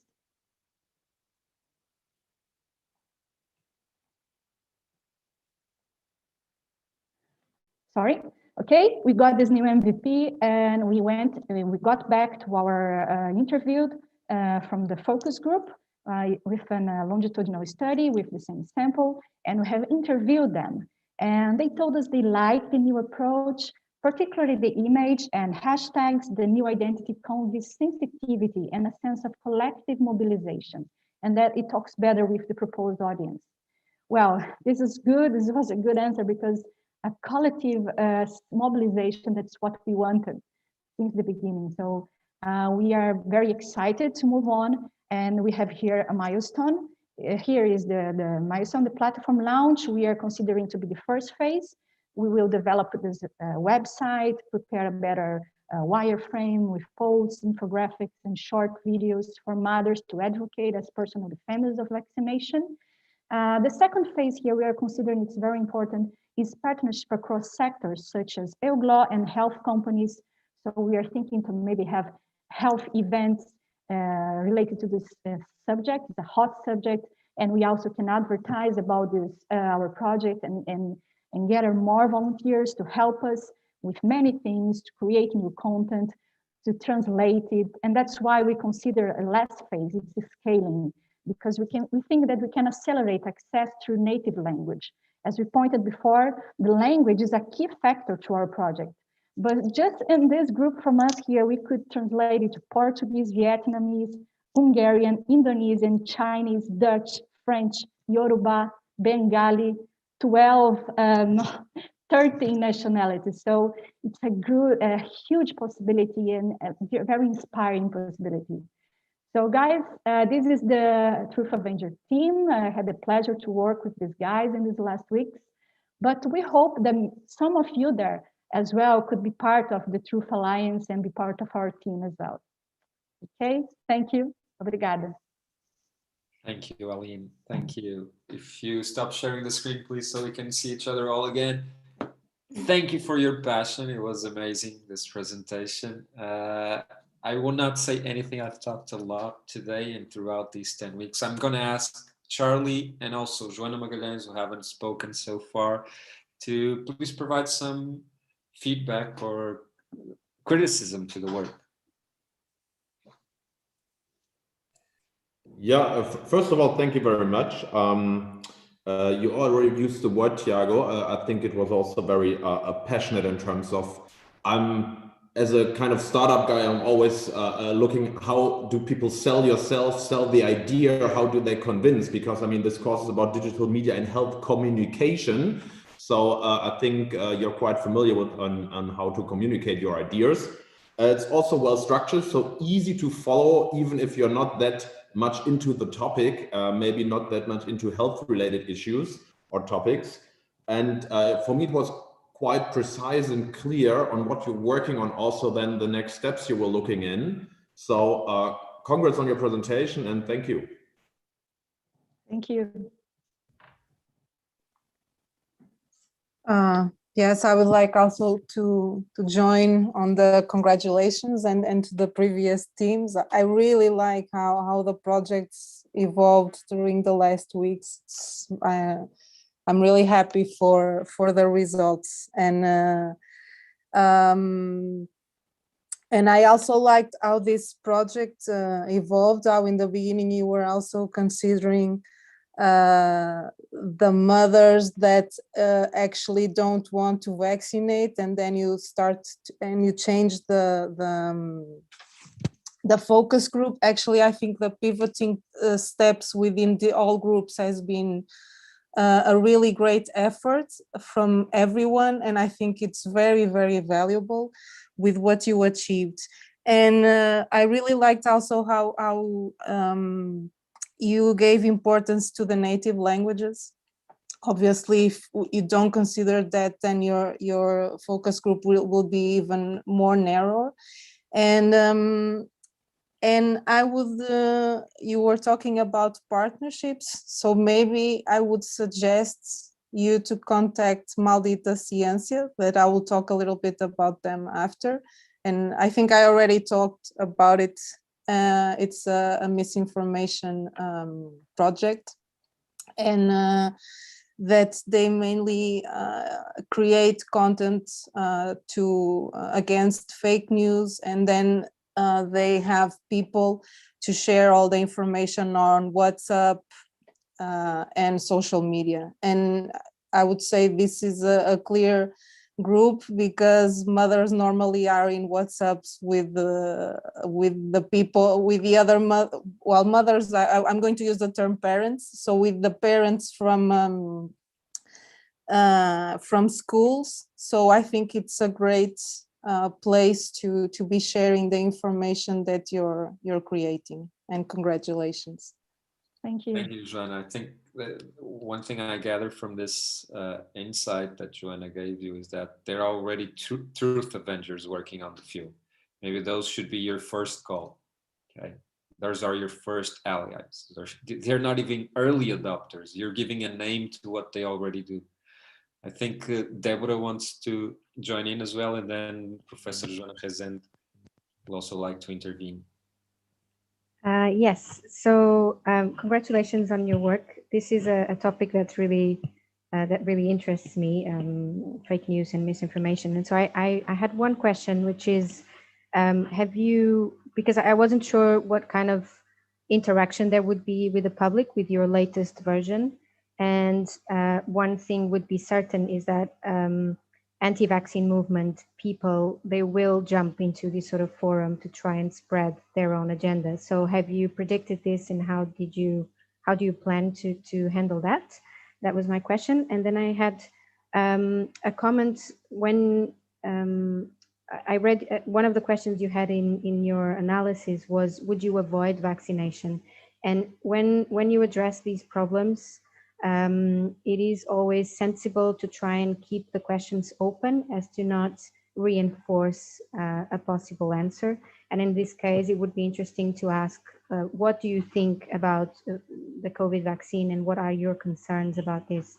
So you can maybe find out other answers that you didn't contemplate, although we know that this is already a problem, so it's not a critical issue. But having an open question in this early stage sometimes opens up for new ideas. And the last comment was on, I also read one of the questions for the people that would be validating the content is whether they would answer within a week. That is very long for people who are looking for information online. And even if that was an early issue you had with your analysis, it's important to keep in mind that the longer health experts take to answer a question, the quicker it will be for the fake news spreaders to fill in that void and to spread fake news. So it's a very fast-paced environment, and it's important to keep that in mind. It's very difficult. There are no clear answers, but I wanted to just flag that. Thank you. It's excellent input. You want to comment, Aline? Yeah, thank you, Deborah. Well, the first thing about the questionnaires, you are totally correct. Actually, we had some problems even trying to find the correct sample and the target, because that's why we have moved to the focus group. And so you are totally correct. That's why we have also even changed the methodology. Considering the first solution within the 1 week, that's why we have pivoting to the other proposal, because we thought we could see that maybe the health professionals wouldn't have plenty of time to propose the interactions that would be needed to have such a forum. So that's why we have changed it. And the first question, well, the anti-vaxxers, it was an observation that we had since the beginning. We saw they were very organized. We were maybe trying to put a word against them. We were kidding about it, having been a truth avengers. But we have decided that we had a huge public there that wasn't anti-vaxxers. They were in doubts. They have doubts that should be considered. So that's why we have completely changed and trying to make this project to be more focused on those people that have doubts and be more friendly. The language, the tone of voice is something that try to avoid. Even the tone of voice is a strategy used to avoid those fights within those critics from the anti-vaxxers. But one strategy we have used, I don't know if you could see, but in the post that we have pivoted, we had a QR code.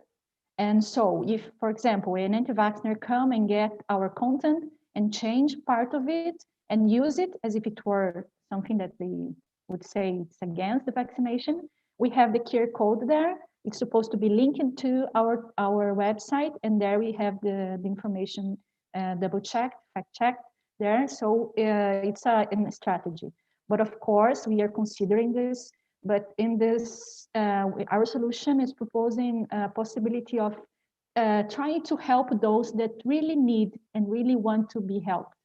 So this was the most important decision we made, even changing and pivoting and having these things we did in the process. That's are the strategies we had from now. Thank you, Aline. Joanna. I want to add one more idea into the answer from Helene.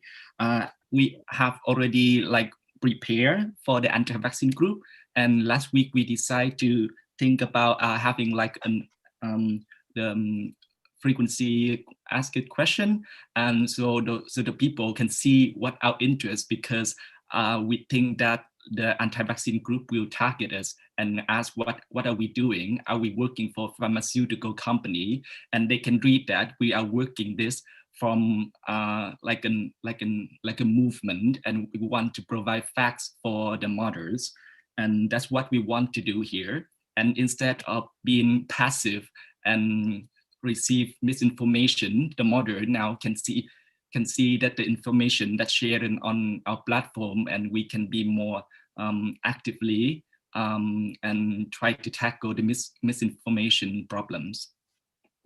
Thank you. That was an excellent add. Your answer added a lot of context to what Aline was saying. And yes, think of the bottlenecks before they happen, so you can create strategies to prevent them, and that's very important. Joanna. Yes, hi. Yes, I would like to congratulate this group and all the other squads for the excellent presentations, for all the work they have done. And actually, I would just like to make 2 remarks. The first one is that what we have seen today really shows us how this approach can be very useful. So the students that were involved in this course had the opportunity to develop a set of skills using real world problems. And I think, at least myself, I felt from the presentations that, they were using the jargon, they were employing the techniques with a context on real world problems. This on one hand. And on the other hand, it was also clear that universities and students can really contribute a lot to make us move forward into these important societal problems. I think this is, if you think of vaccination, there is nowadays a big buzz on vaccination, of course, because of the COVID situation, but all these issues are already there, and it was really nice that they took an issue that is much more prevalent in the history rather than just this COVID problem that we have right now. The other remark that I would like to make, and this is more of a challenge, is what's next. So it was really nice. We had this course for 11 weeks and we will have a grade at the end. And the challenge also is that this should not you know, this should not be over after you get the grade and then that's it. For some cases, yes, but we would be happy that some of these projects can go behind this course and gain their own life. And I think we have good projects. You were already challenged by Deborah to present some of them, and we would be really happy if, you know, they gain their own life and then they can move forward. Thank you and congratulations to everyone. Thank you, Joanna, for raising such an important question of what is next. I just want to say that that's something I think we're going to approach further down this presentation, this session. What is next depends on the type of support we can also give students to continue their work. This was a tremendous effort on their part. This was an extracurriculum activity in their lives, and all the work and the extra hours they put into this, in these projects, is not something that's sustainable for them in their professional activity. So as an institution, we also must do that introspection, that if we're creating these types of courses, we need to think in advance of how to create a structure that clearly allows those who deserve and those who want to continue projects. So that's on us. That's what I'm saying. It's not on the students. They've done their best.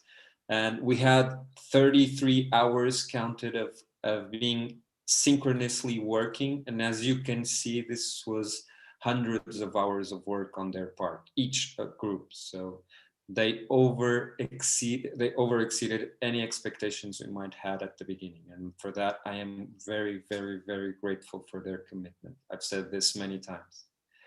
So if you don't mind, I'm just gonna say, we're gonna stop for 10 minutes for a music break. Do not go anywhere, come back. We're gonna have the wonderful Joana Magalhães, and she's gonna address some of these issues about what's next. How can we provide continuity for projects? How can we somehow work towards creating this profession of a science communicator that sometimes is not really a profession, it's almost like a side project we all have to do. And after Joana's talk, Professor António Coelho is going to present the final evaluation throughout this session. If the jury members have not yet filled the form, please do that during the music break, the music intermission. And to finalize our session, we're going to have Professor Sandrina Comus, the General Director of the EUGLOH project, to address us at the end. So thank you, thank you, thank you. I don't know if it's Abel or it's Raul or who is it, but please play some music. Let's go.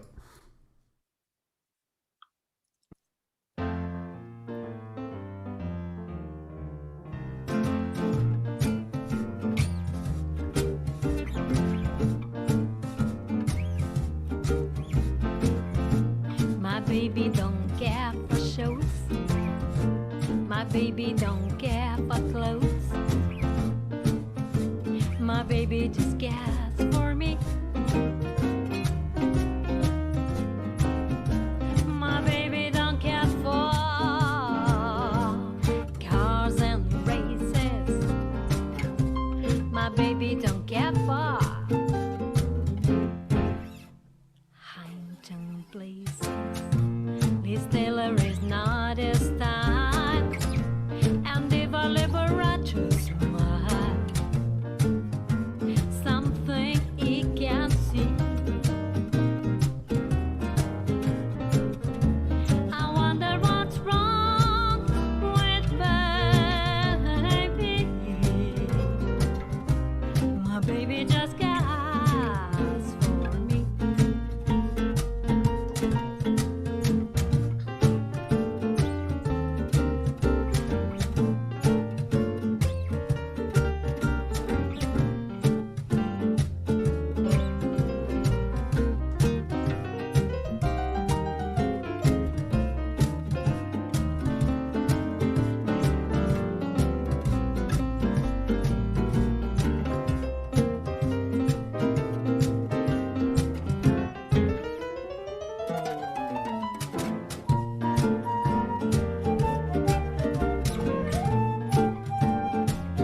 careful, I don't exactly his Doutoramento style and develop a righteous smile.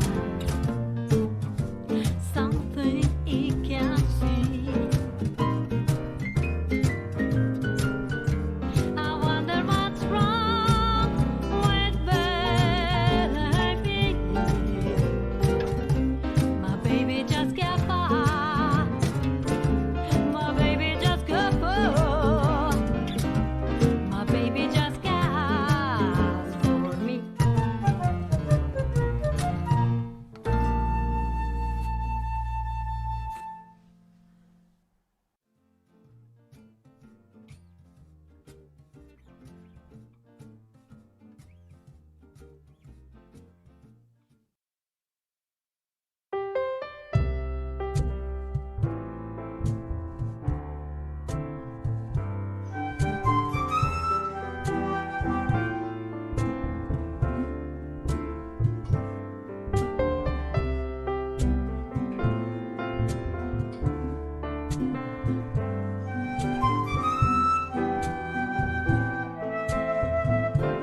What a difference a day made. 24 to the hour brought the sun and the flowers.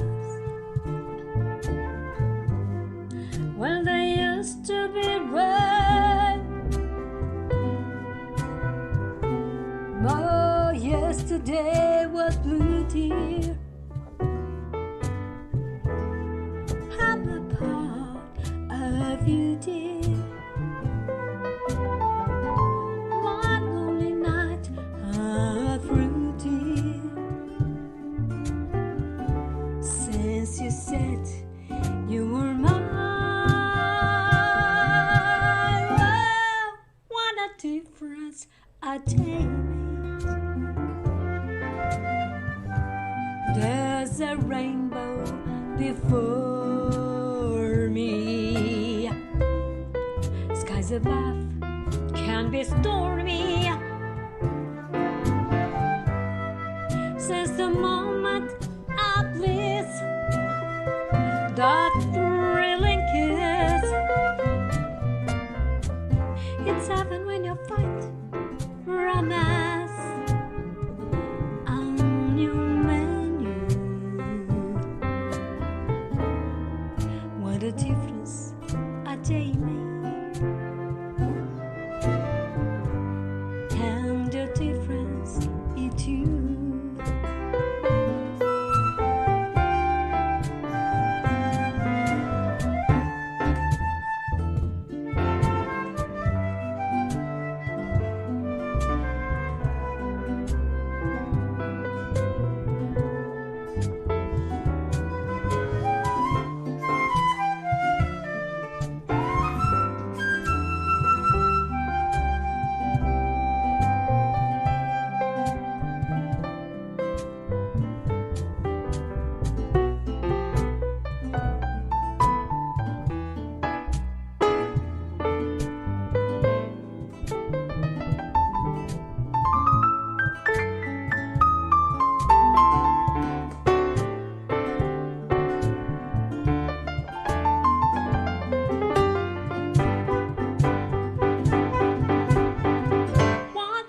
Difference had Jamie. There's a rainbow before me. Skies above can be stormy. Since the moment of bliss, the thrilling kiss, it's heaven when you fight romance on your menu. What a difference a day made, and the difference it too.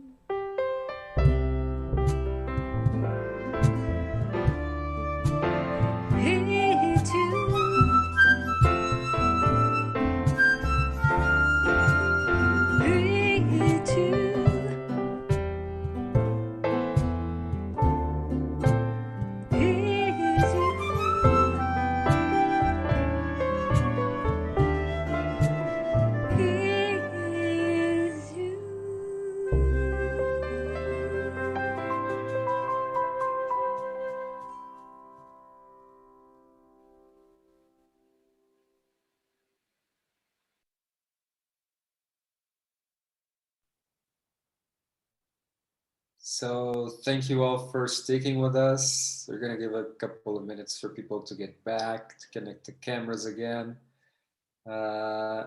This science and music, someone said, is the perfect match. We had scientists making music here. Pedro, who has a big smile on his face, was playing the piano on this. Pedro Campos. I think it was a great moment just to relax a little bit. This was a very intense speech session, very high-paced. Like Admar said, no time for feedback, for conversations. So this moment was good just to go back to the normal pace, a good pace. Thank you, Pedro. And thank you to the band as well.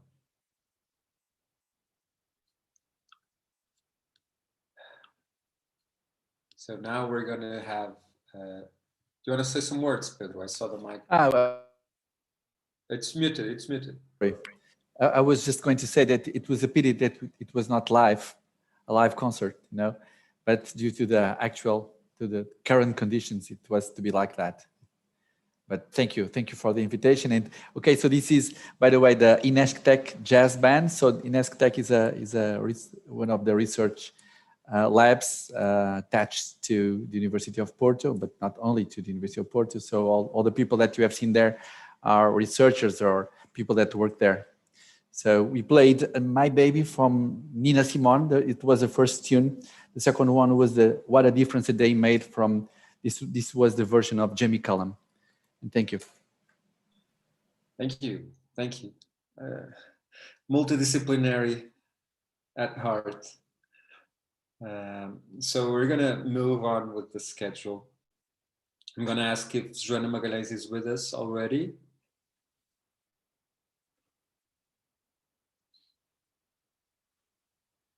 Yes, Joana. Yes, sorry, I was still in. No. I said 10 minutes, the music was only 8 minutes long, so my fault, actually. So Joana, I'm gonna pass the stage, the virtual stage, so you can take over. Okay. Joana is gonna present to us, she's our keynote speaker, and I think it will align with some of the thoughts Joana Rezende left before we went to the music intermission. So Joana, thank you for accepting this challenge to be here and to present to us as well.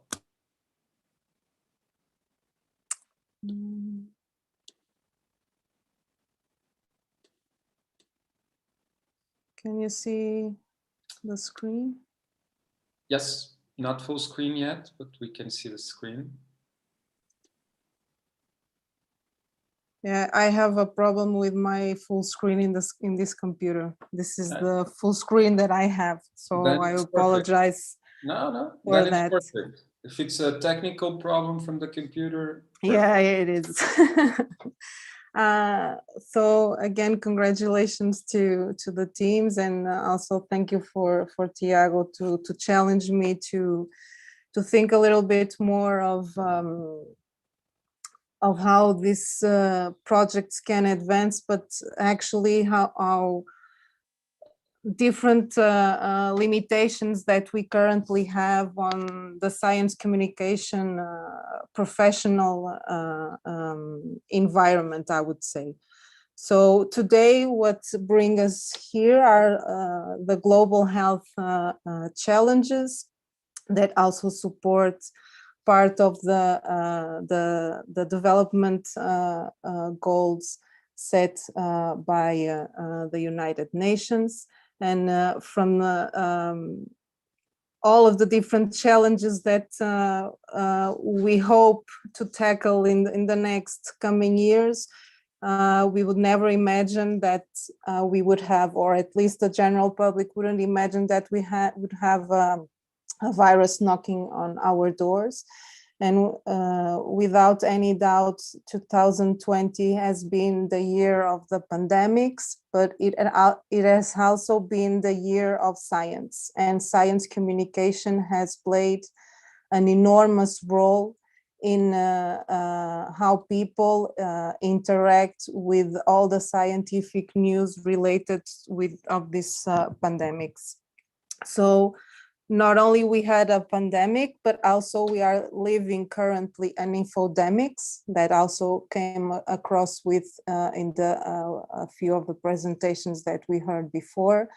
And this is difficulting people to have unbiased judgments, and it is also affecting the way we live, the way we have we are related with our different types of freedom, and it's also impacting our mental health. But this pandemic brings opportunities, and in a recent trust barometer, we can see that the priorities of people have shifted, and there has been a significant increase in a need for media and information literacy, and also for increasing science and specifically health literacy. So it is important now to have time to reflect on the strengths and the flaws that we have lived within the science communication field within the last year, and try to learn and improve to better connect with the public. So I decided to bring the results of a public consultation.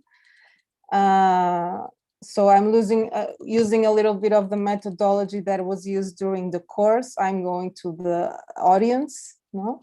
And what this study has done, it was a public consultation in Europe about the role of that science communication plays in shaping beliefs, perceptions, and knowledge of scientific issues.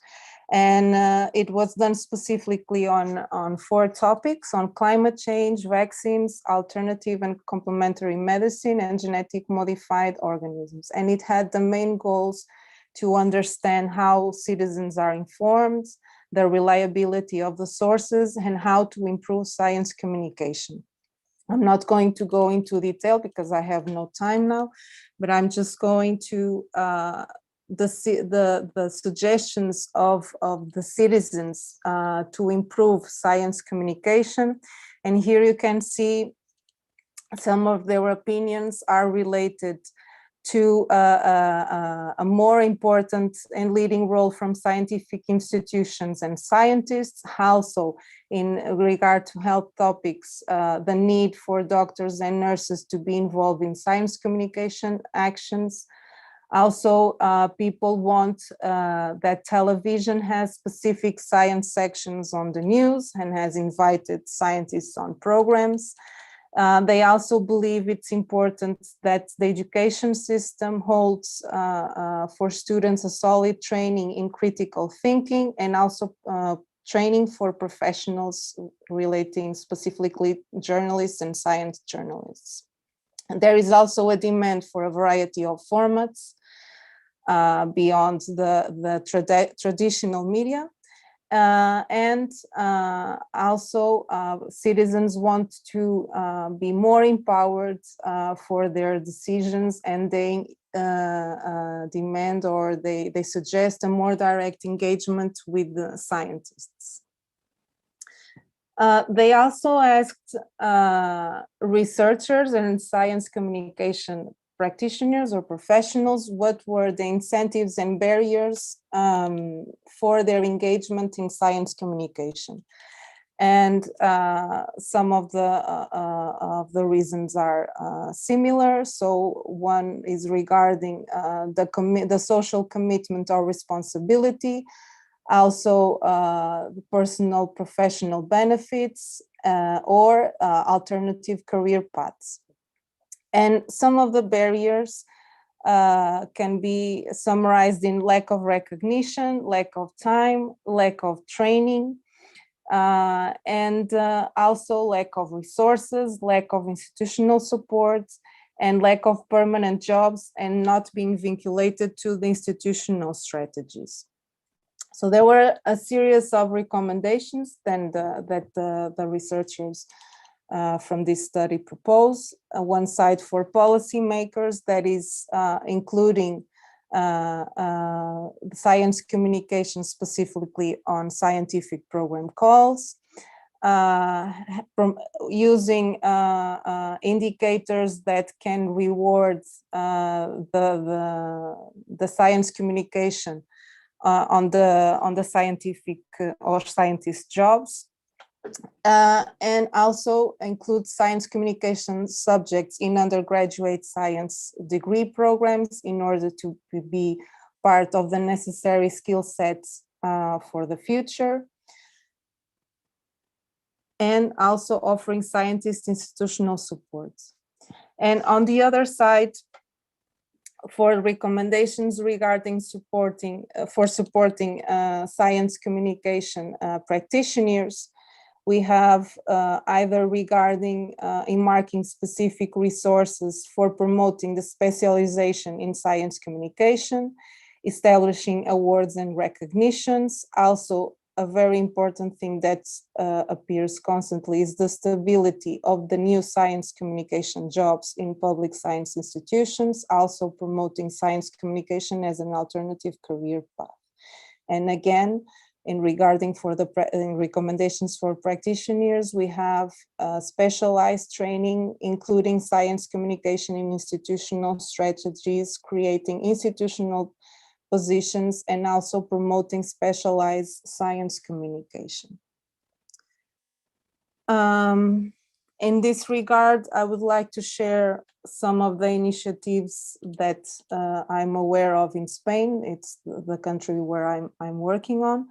And in one side, for example, the Spanish universities have gathered in order to create a guide that can recognize and validate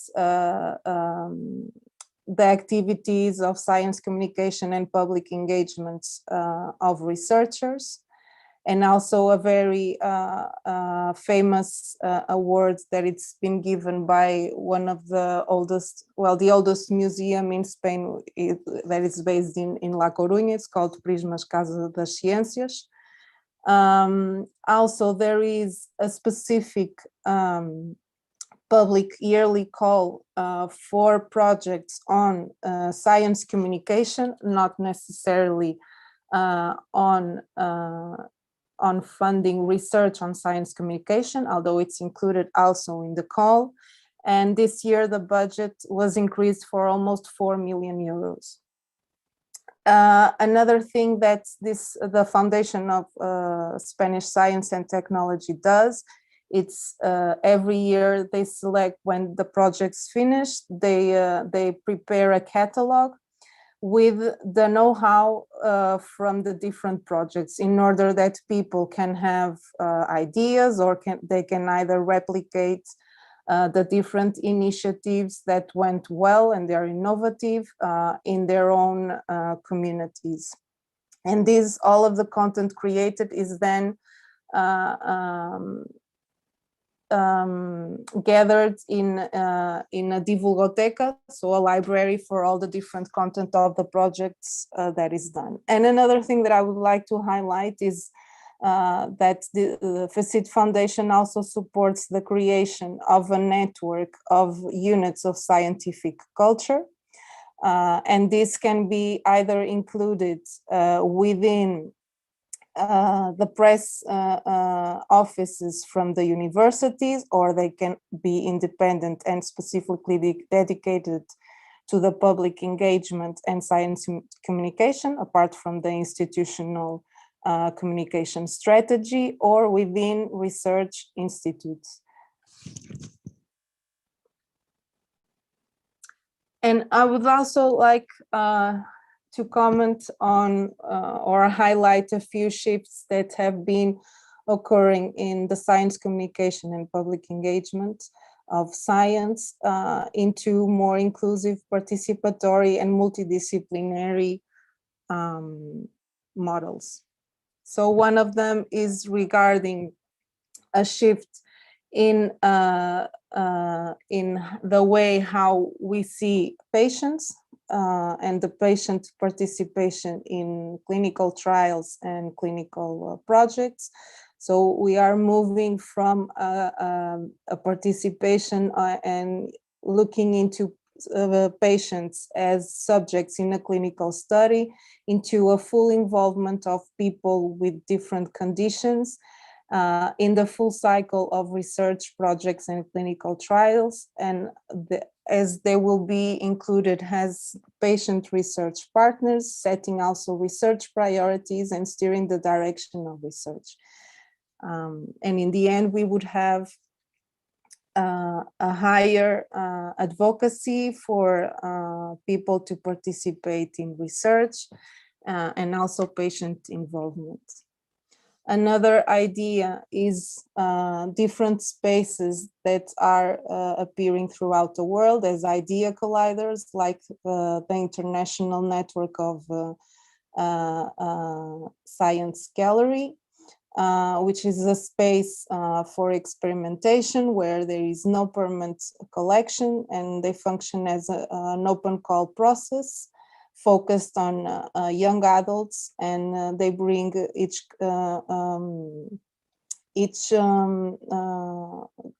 collection is or exhibition is centered in a specific topic. For example, in the case of Science Gallery London, all are related to health. And they bring the community that can engage in the different projects, also bringing artists and scientists and young people that participate as I forgot the name. They are part of or helping people in order to understand and engage the different exhibitions. All of this is included within a university context, but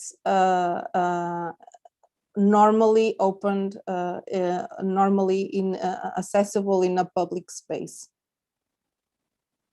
Another important issue that is also being ignited due to the Black Lives Matter movement, and it's striking specifically or evolving within different museums where there is a trend to recontextualize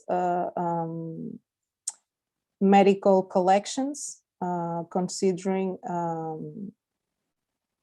the opinions, obviously, of also and the importance of Black lives. Another trend that I would also like to highlight is due to the underrepresentation of women in science in the media. So there has also been different initiatives, one, for example, in El País, in order to bring not only inclusive language, but also to incorporate the women as experts and also in health themes. Another project that I mentioned before is the Maldita Ciencia. It's a project of fact-checking that has been making huge amounts of effort in order to demystify all the fake news that have been growing in the last years. And then finally, I would also like to highlight different platforms that are emerging for citizen collaboration and innovation, mainly occurring within hackathons, and also use a similar approach that has been used in this course, and that definitely will integrate the participation of citizens and also the need of mediators in this kind of processes. So in the end, I would like to end with this reflection that global health challenges need global solutions. They also need a sustained science communication. And thank you for your attention. Thank you, Joana. Thank you so much for highlighting these issues. So we're going to have a Q&A. If anyone wants to contribute to the conversation, please feel free to jump in, connect the mic. Joana, of course. Yes, of course. Well, thank you, Joanna, for this nice talk and for sharing with us these examples. And I would take your final remark that global challenges need a global approach. And I would like to hear from you to which extent you think initiatives like the European alliances that are, targeting to building more global universities at the European scale could actually be a tool that brings together education, research, innovation in order to improve the ability of these alliances to communicate the science they produce more effectively than each university separately. Well, I think it's crucial, especially because, well, I'm biased because I have been always an international student and researcher myself. And I think this will be the kind of solutions and integration that we need in order to face the problems. One of the things that also I liked that Aline mentioned about the different languages. Obviously, although we work mainly in English, it's very important to adapt to the different countries. And also, one of the things that I would like to highlight from the different results that I firstly shared is that what we can learn is that we don't have a one size fits all. So it's really important to bring all the different contexts and consider the different audiences in order to actually make a contribution in order to engage these people within the health issues, no matter whatever they are. Thank you, Joanne. Plural. Does anyone want to comment as well? I have comments, obviously, but I just don't want to take time. I want to give you the stage. If anyone wants to interact, shaking their heads. So, Joana Magalhães. Of course, European alliances are quite important, especially in this setting where we're trying to create unity. And where we're trying to create conditions for the students, the mobility of the students, and with that to promote this sense of a united Europe. Okay, but regarding questions specifically about science communication, you highlighted different contexts in different countries. So each country has their own kind of like structure and policies regarding this specific issue of science communication and health literacy. So how do we tackle that as well? Okay, there's different models operating at different speeds, and we're striving and working towards creating unity and almost like shared processes and shared frameworks. Where do we start? Well, I think one of the things that I didn't mention, but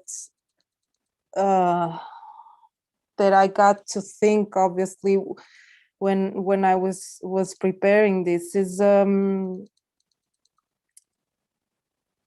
regarding the different recommendations that we had that are specific, most of them within the policymakers, also for the universities, is I think it's really important to share all the different projects and initiatives that are going on right now in order to tackle the problems, because it's one of the things that you mentioned before. So we have now a lot of, for example, within how can we support now students to go ahead with these projects, no? And I used, for example, the model in Spain, which is the one that I know that obviously also has lags. For example, all the projects that are funded in this national call, they all last, so the maximum duration is 1 year. Sometimes it's not possible to actually tackle problems with 1 year projects, no? So we need also more flexibility on that. And for example, there is this call, but there is not a call for science communicators. So there is a support for the projects, but not for the professionals. As for example, as far as I know, although now it has ended, in Portugal we had FCT that supported, for example, the position of management in scientific culture. Now, I think it disappeared. That's what I heard lately. So you have a funding specific for the people, but not funding specific for scientific or science culture projects within a national level. So yeah. Can we have a forum with representatives from the different countries, either from universities or funding agencies, and we can actually have a more common ground and try to have to share the strengths from. Yeah, I understand what you were highlighting. So in Spain, they support projects, but the profession is not yet institutionalized. And in Portugal, although we support the profession, there's no funding lines for the project. So it seems like how can we institutionalize this field or create projects that really have continuity if there's this lack, there's this huge gap between the profession and the funding. But I would also like to highlight that maybe, and this is a question, this is a reflection, maybe we're too dependent on funding. Okay, maybe there's a greater opportunity to self-fund projects of science communication. And this is something I do believe that in this particular area of communicating the science, there's a lot of ways of self-funding. And I know you had some projects like that. You sold projects to TV while you long time away. And that's a way of creating a sustainable project, right? You don't have to go to the same research institutions that grant funds. You can go outside that realm. Yes, and for example, even though, for example, this call is open not only to public institutions, is also open to NGOs or private companies that want to do science communication. The way how the reimbursement is done, for example, it's kind of hard for example, for NGOs to participate. Obviously, we'd need, I believe that probably both in Spain and in Portugal, we still need a higher investment of private institutions. Yeah,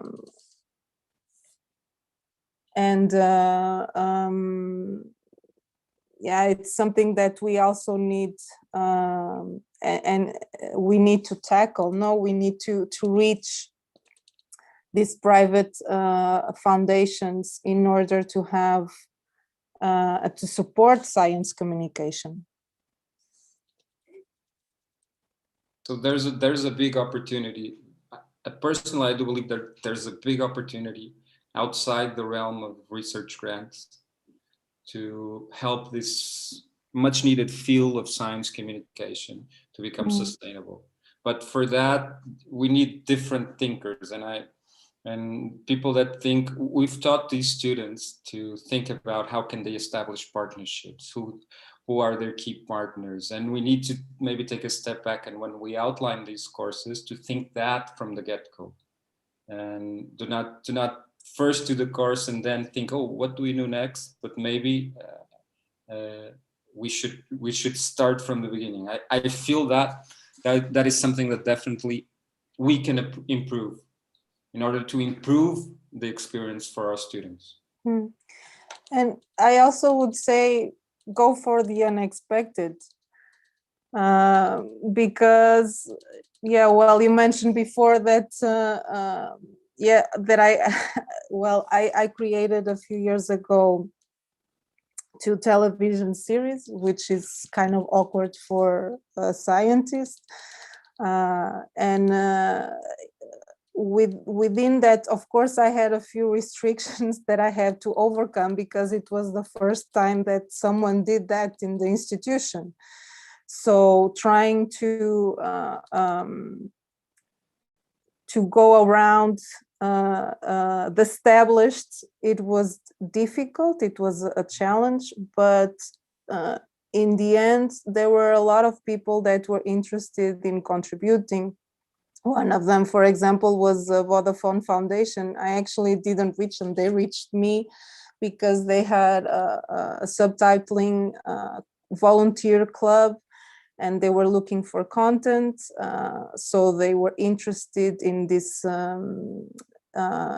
science-based series for children. And there was a great collaboration. Most of the things were actually collaborations that I'm very happy with, because it's a way of embracing different communities as well, and reaching other audiences that probably in the beginning you didn't imagine. So in this case, they were specific for deaf and hard of hearing children, so they can have this content on their schools. And I think it's also, we need to dare more also, and knock on the doors. Yeah, so sure, that's a great last remark for the students. Dare more and ask for more. And I would just say that it's normal when we're trying to do the unexpected that we will create some antibodies on people within our own institution, because that's what happens. We're trying to shift things, and people at first will want to know, wait, how does that impact what I do?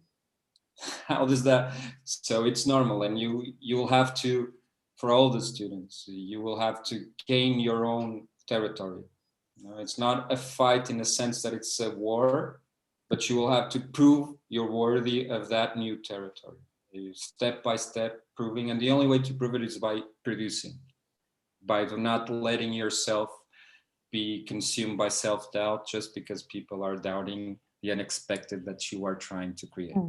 Okay, thank you, Joanna, for a wonderful discussion. This would be another webinar just to discuss this, or a focus group, or a group discussion, or a roundtable, and I'm sure we'll get in touch further down the line to talk to you once again. Thank you.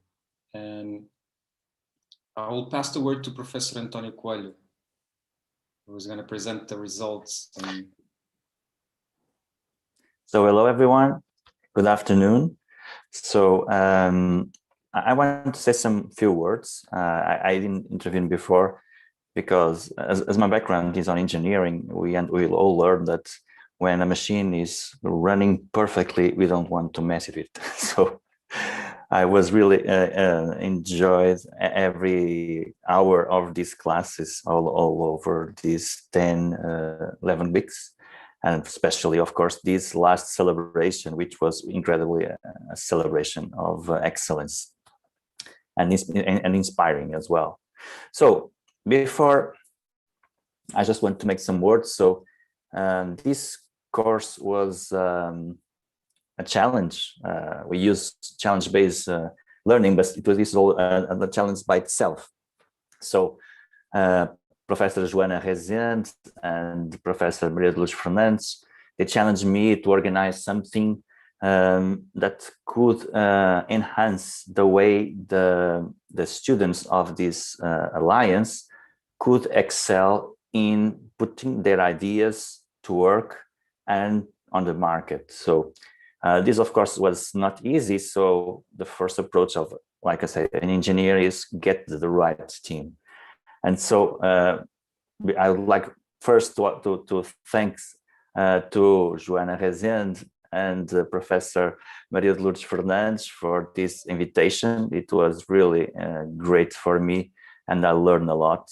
And I also would like to acknowledge and thanks all the team, incredible team that put this to work perfectly. And really incredible. So Tiago Gama Rocha was, of course, one of my selections for this team, as well as Hernani Zan, and both of them made an incredible work here. So Tiago managed all the methodology of the hackathons that me and him we already have worked on in several occasions in the doctoral program in digital media, and Hernani selected some of the mentors and the topics were selected in the mentors, and we have this incredible group of mentors that inspired us in every session, and of course now as well. So it is a luxury, of course, to have this team working with us. I cannot forget also the incredible support of Susana Neves, Lisa de Quesh, and Abel Neto. So Lisa and Susana work incredibly in the selection, in the making things go fine along the way. And Abel in the technical support was incredible with Discord platform. It was really also a challenge to make this the first time all online. So we don't have a presential meeting in that. And of course, I was really very excited with the incredible team that were the students. Incredible group. I believe even more now in this alliance, because I cannot say, I know because I saw the Excel file, but from which university is each of the students, from which country, they all work together incredibly well. It was incredible the way they fine-tune every of their themes and how they devoted their effort. They devoted a lot of effort. So I know that it's after 5 p.m. So let's try not to extend too much. I also, of course, would like to thank all the mentors that even after their sessions, they accompanied the work and are here today as well. And they have, of course, been part of the jury that made some evaluation of the work based on these presentations and the work done. And let me show these results. So I'm going to share my screen.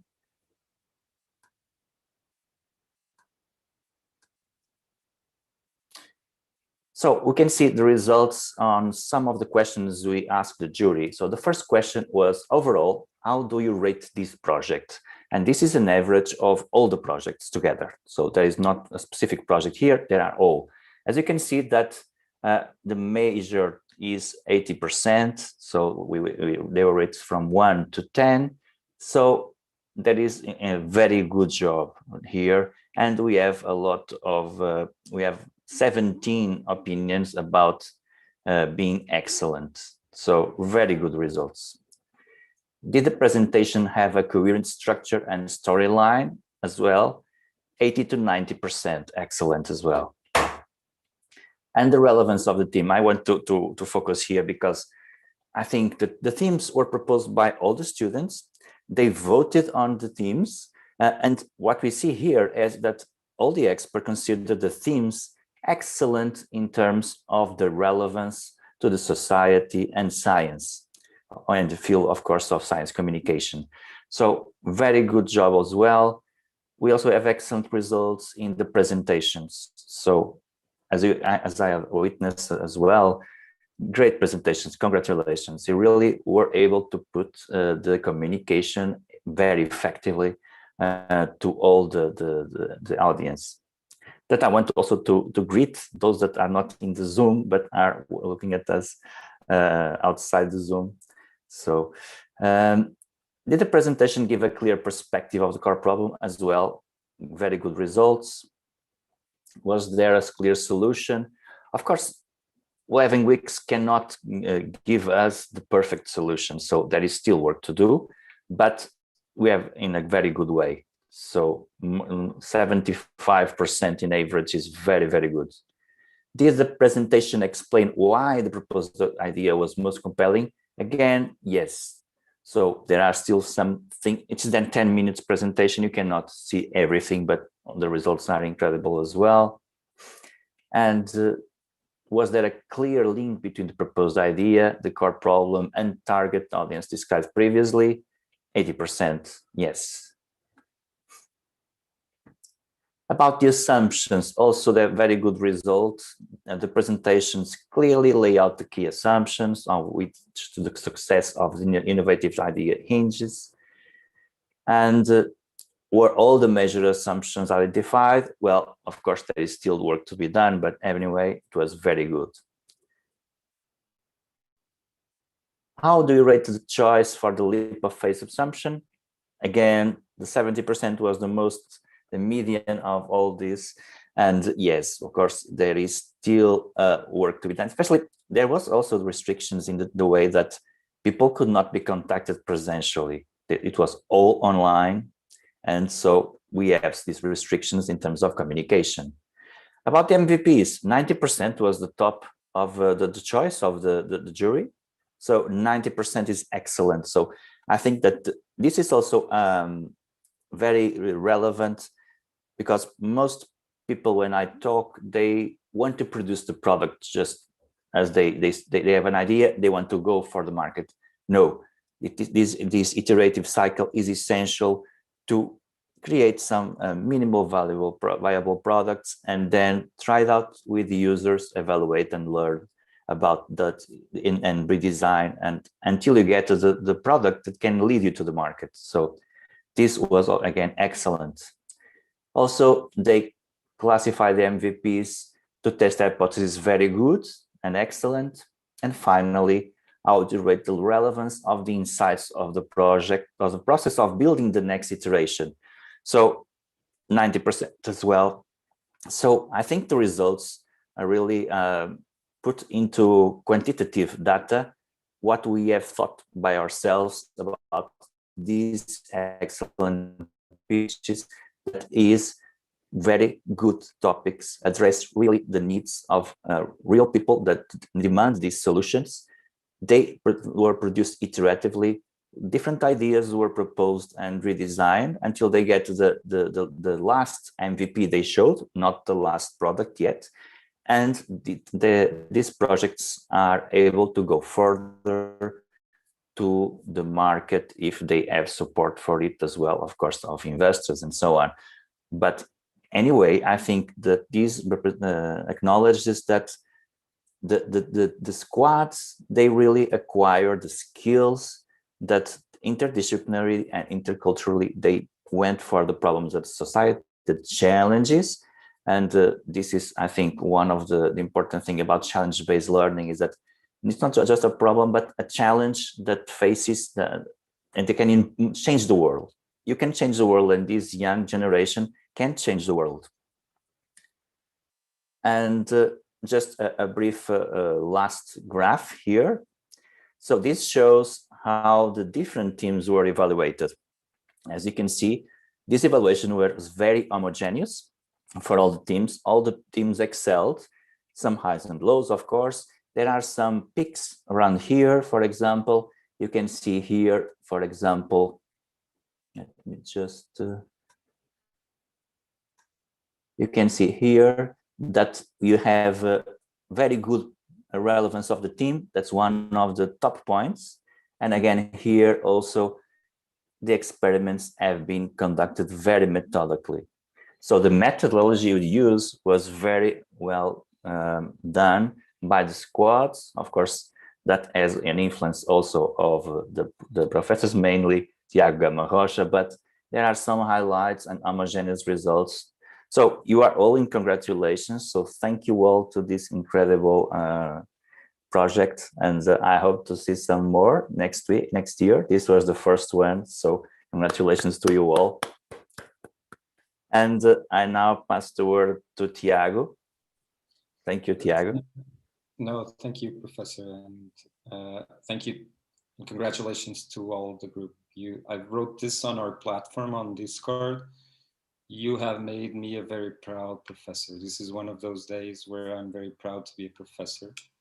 So you embarked, you dive into our madness, okay, and you accepted our madness as your own, and you became mad people as well. So now you're going to bring this madness to the world and bring this method to the world, hopefully, and it will impact your own way of thinking through problems and thinking through solutions. That's what we hoped for. And as Professor Antonio Coelho said, it was an honor to be given this opportunity to work with all of you and an honor to be part of this wider team. So I would not take any further time. We're going to advance to the closing ceremony. I do believe we have Professor Sandrine Lacombe with us. Yes, hello everyone. Hello dear colleagues, hello dear students. And I'm so proud actually to end this session, this one day crazy competition, what I understood, not only one day of course, but all this session. I could not attend all of them, of course, but I was very impressed, like you said, about the quality of the presentation of this last person, the quality of the exchanges. This is just amazing. And if this is the way we intend to train students today and tomorrow, I fully agree with you. I'm very proud to be a professor. And I would like actually to manage to have this great organization of such events by my own staff at Paris-Saclay, which is another story. So I use the opportunity, of course, to fully congratulate Susanna, Joanna, and you, Thiago, and certainly other people for this organization and within this EUGLOH Alliance. This is, I'm always amazed how you use the digital, how you can put pedagogy, innovative pedagogy behind this. And also, I must recognize how you're able actually to recruit the students to really follow you, to organize this teamwork. And we have a lot to learn from you on all these aspects. So this is certainly the reason why we did this alliance, that we learn from each other. And we will do more. I mean, we will do more, and we are still in the organization, in particular at Paris-Saclay, which is a big university, and so it takes a bit time, you know, we are a young university. So, but of course, the idea is to make it at the size and the scale of the alliance. So for that also, I want to thank you, because you're really pilots in many aspects. In the organization, I said it already, in pedagogy, I said it also. And in this participation, proactive participation of the students, I could see that already through the student representative who participated in the different boards. But I can see now this is a kind of general behavior of the students. So, which makes me to say, you know what, of course, that the science communication should be more diverse, it should be more European. And what I understand this is that it will come from the Portugal, and we have a lot to learn from you. Again, because I did not hear much about that, to be honest, in my own community. So of course, the little regret I have a bit, this is the fact that there are, of course, students from the EUGLOH Alliance participating in this event. Certainly not enough, and that must be a challenge. I really liked this young lady saying that, yes, this should be more European. Yes, it must be more European, definitely yes. And I think that the Brexit is telling that it has to be more European in the sense of continental Europe. And we must work together on it. And I definitely encourage the students who participate today and the academics to join the alliance, if not yet done, but also to help me somehow to make my people, to make the communities of the other universities to participate. how, you know, you in French, donner envie, you know, donner envie to the others, and to respond to the objective we all have together, of course, also with your vice rectors and rectors.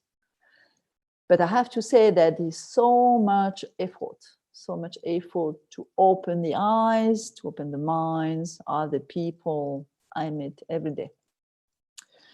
And but all together we'll make it. So thank you again that you organized this this event. What I understand this is that there will be next edition, and for next edition and the other edition and the other editions, we must find a way to recruit more European teams with participation of more students. Definitely we must. So of course, it has been a hard day for you, so I won't be long. I just encourage you all actually to continue on that way. But I encourage you also to give me advice to all of you. I like this last word, Diego, that you've been saying. Of course, it's about method. It's about madness a bit, because this is about being a bit mad, to go in this kind of fairy tale, I would say. And this is about solutions. This is one of the last words you pronounce, and I fully agree with that. There is a solution. And despite the fact that we're in the context of being behind our screens, we learn from that. This is opportunities, but we really hope that we'll be able to come soon to Porto, because I know this is also a fantastic place. I like to bring all the communities of the 4 other universities. And I know we will. I know this is a fantastic place for parties. And be prepared.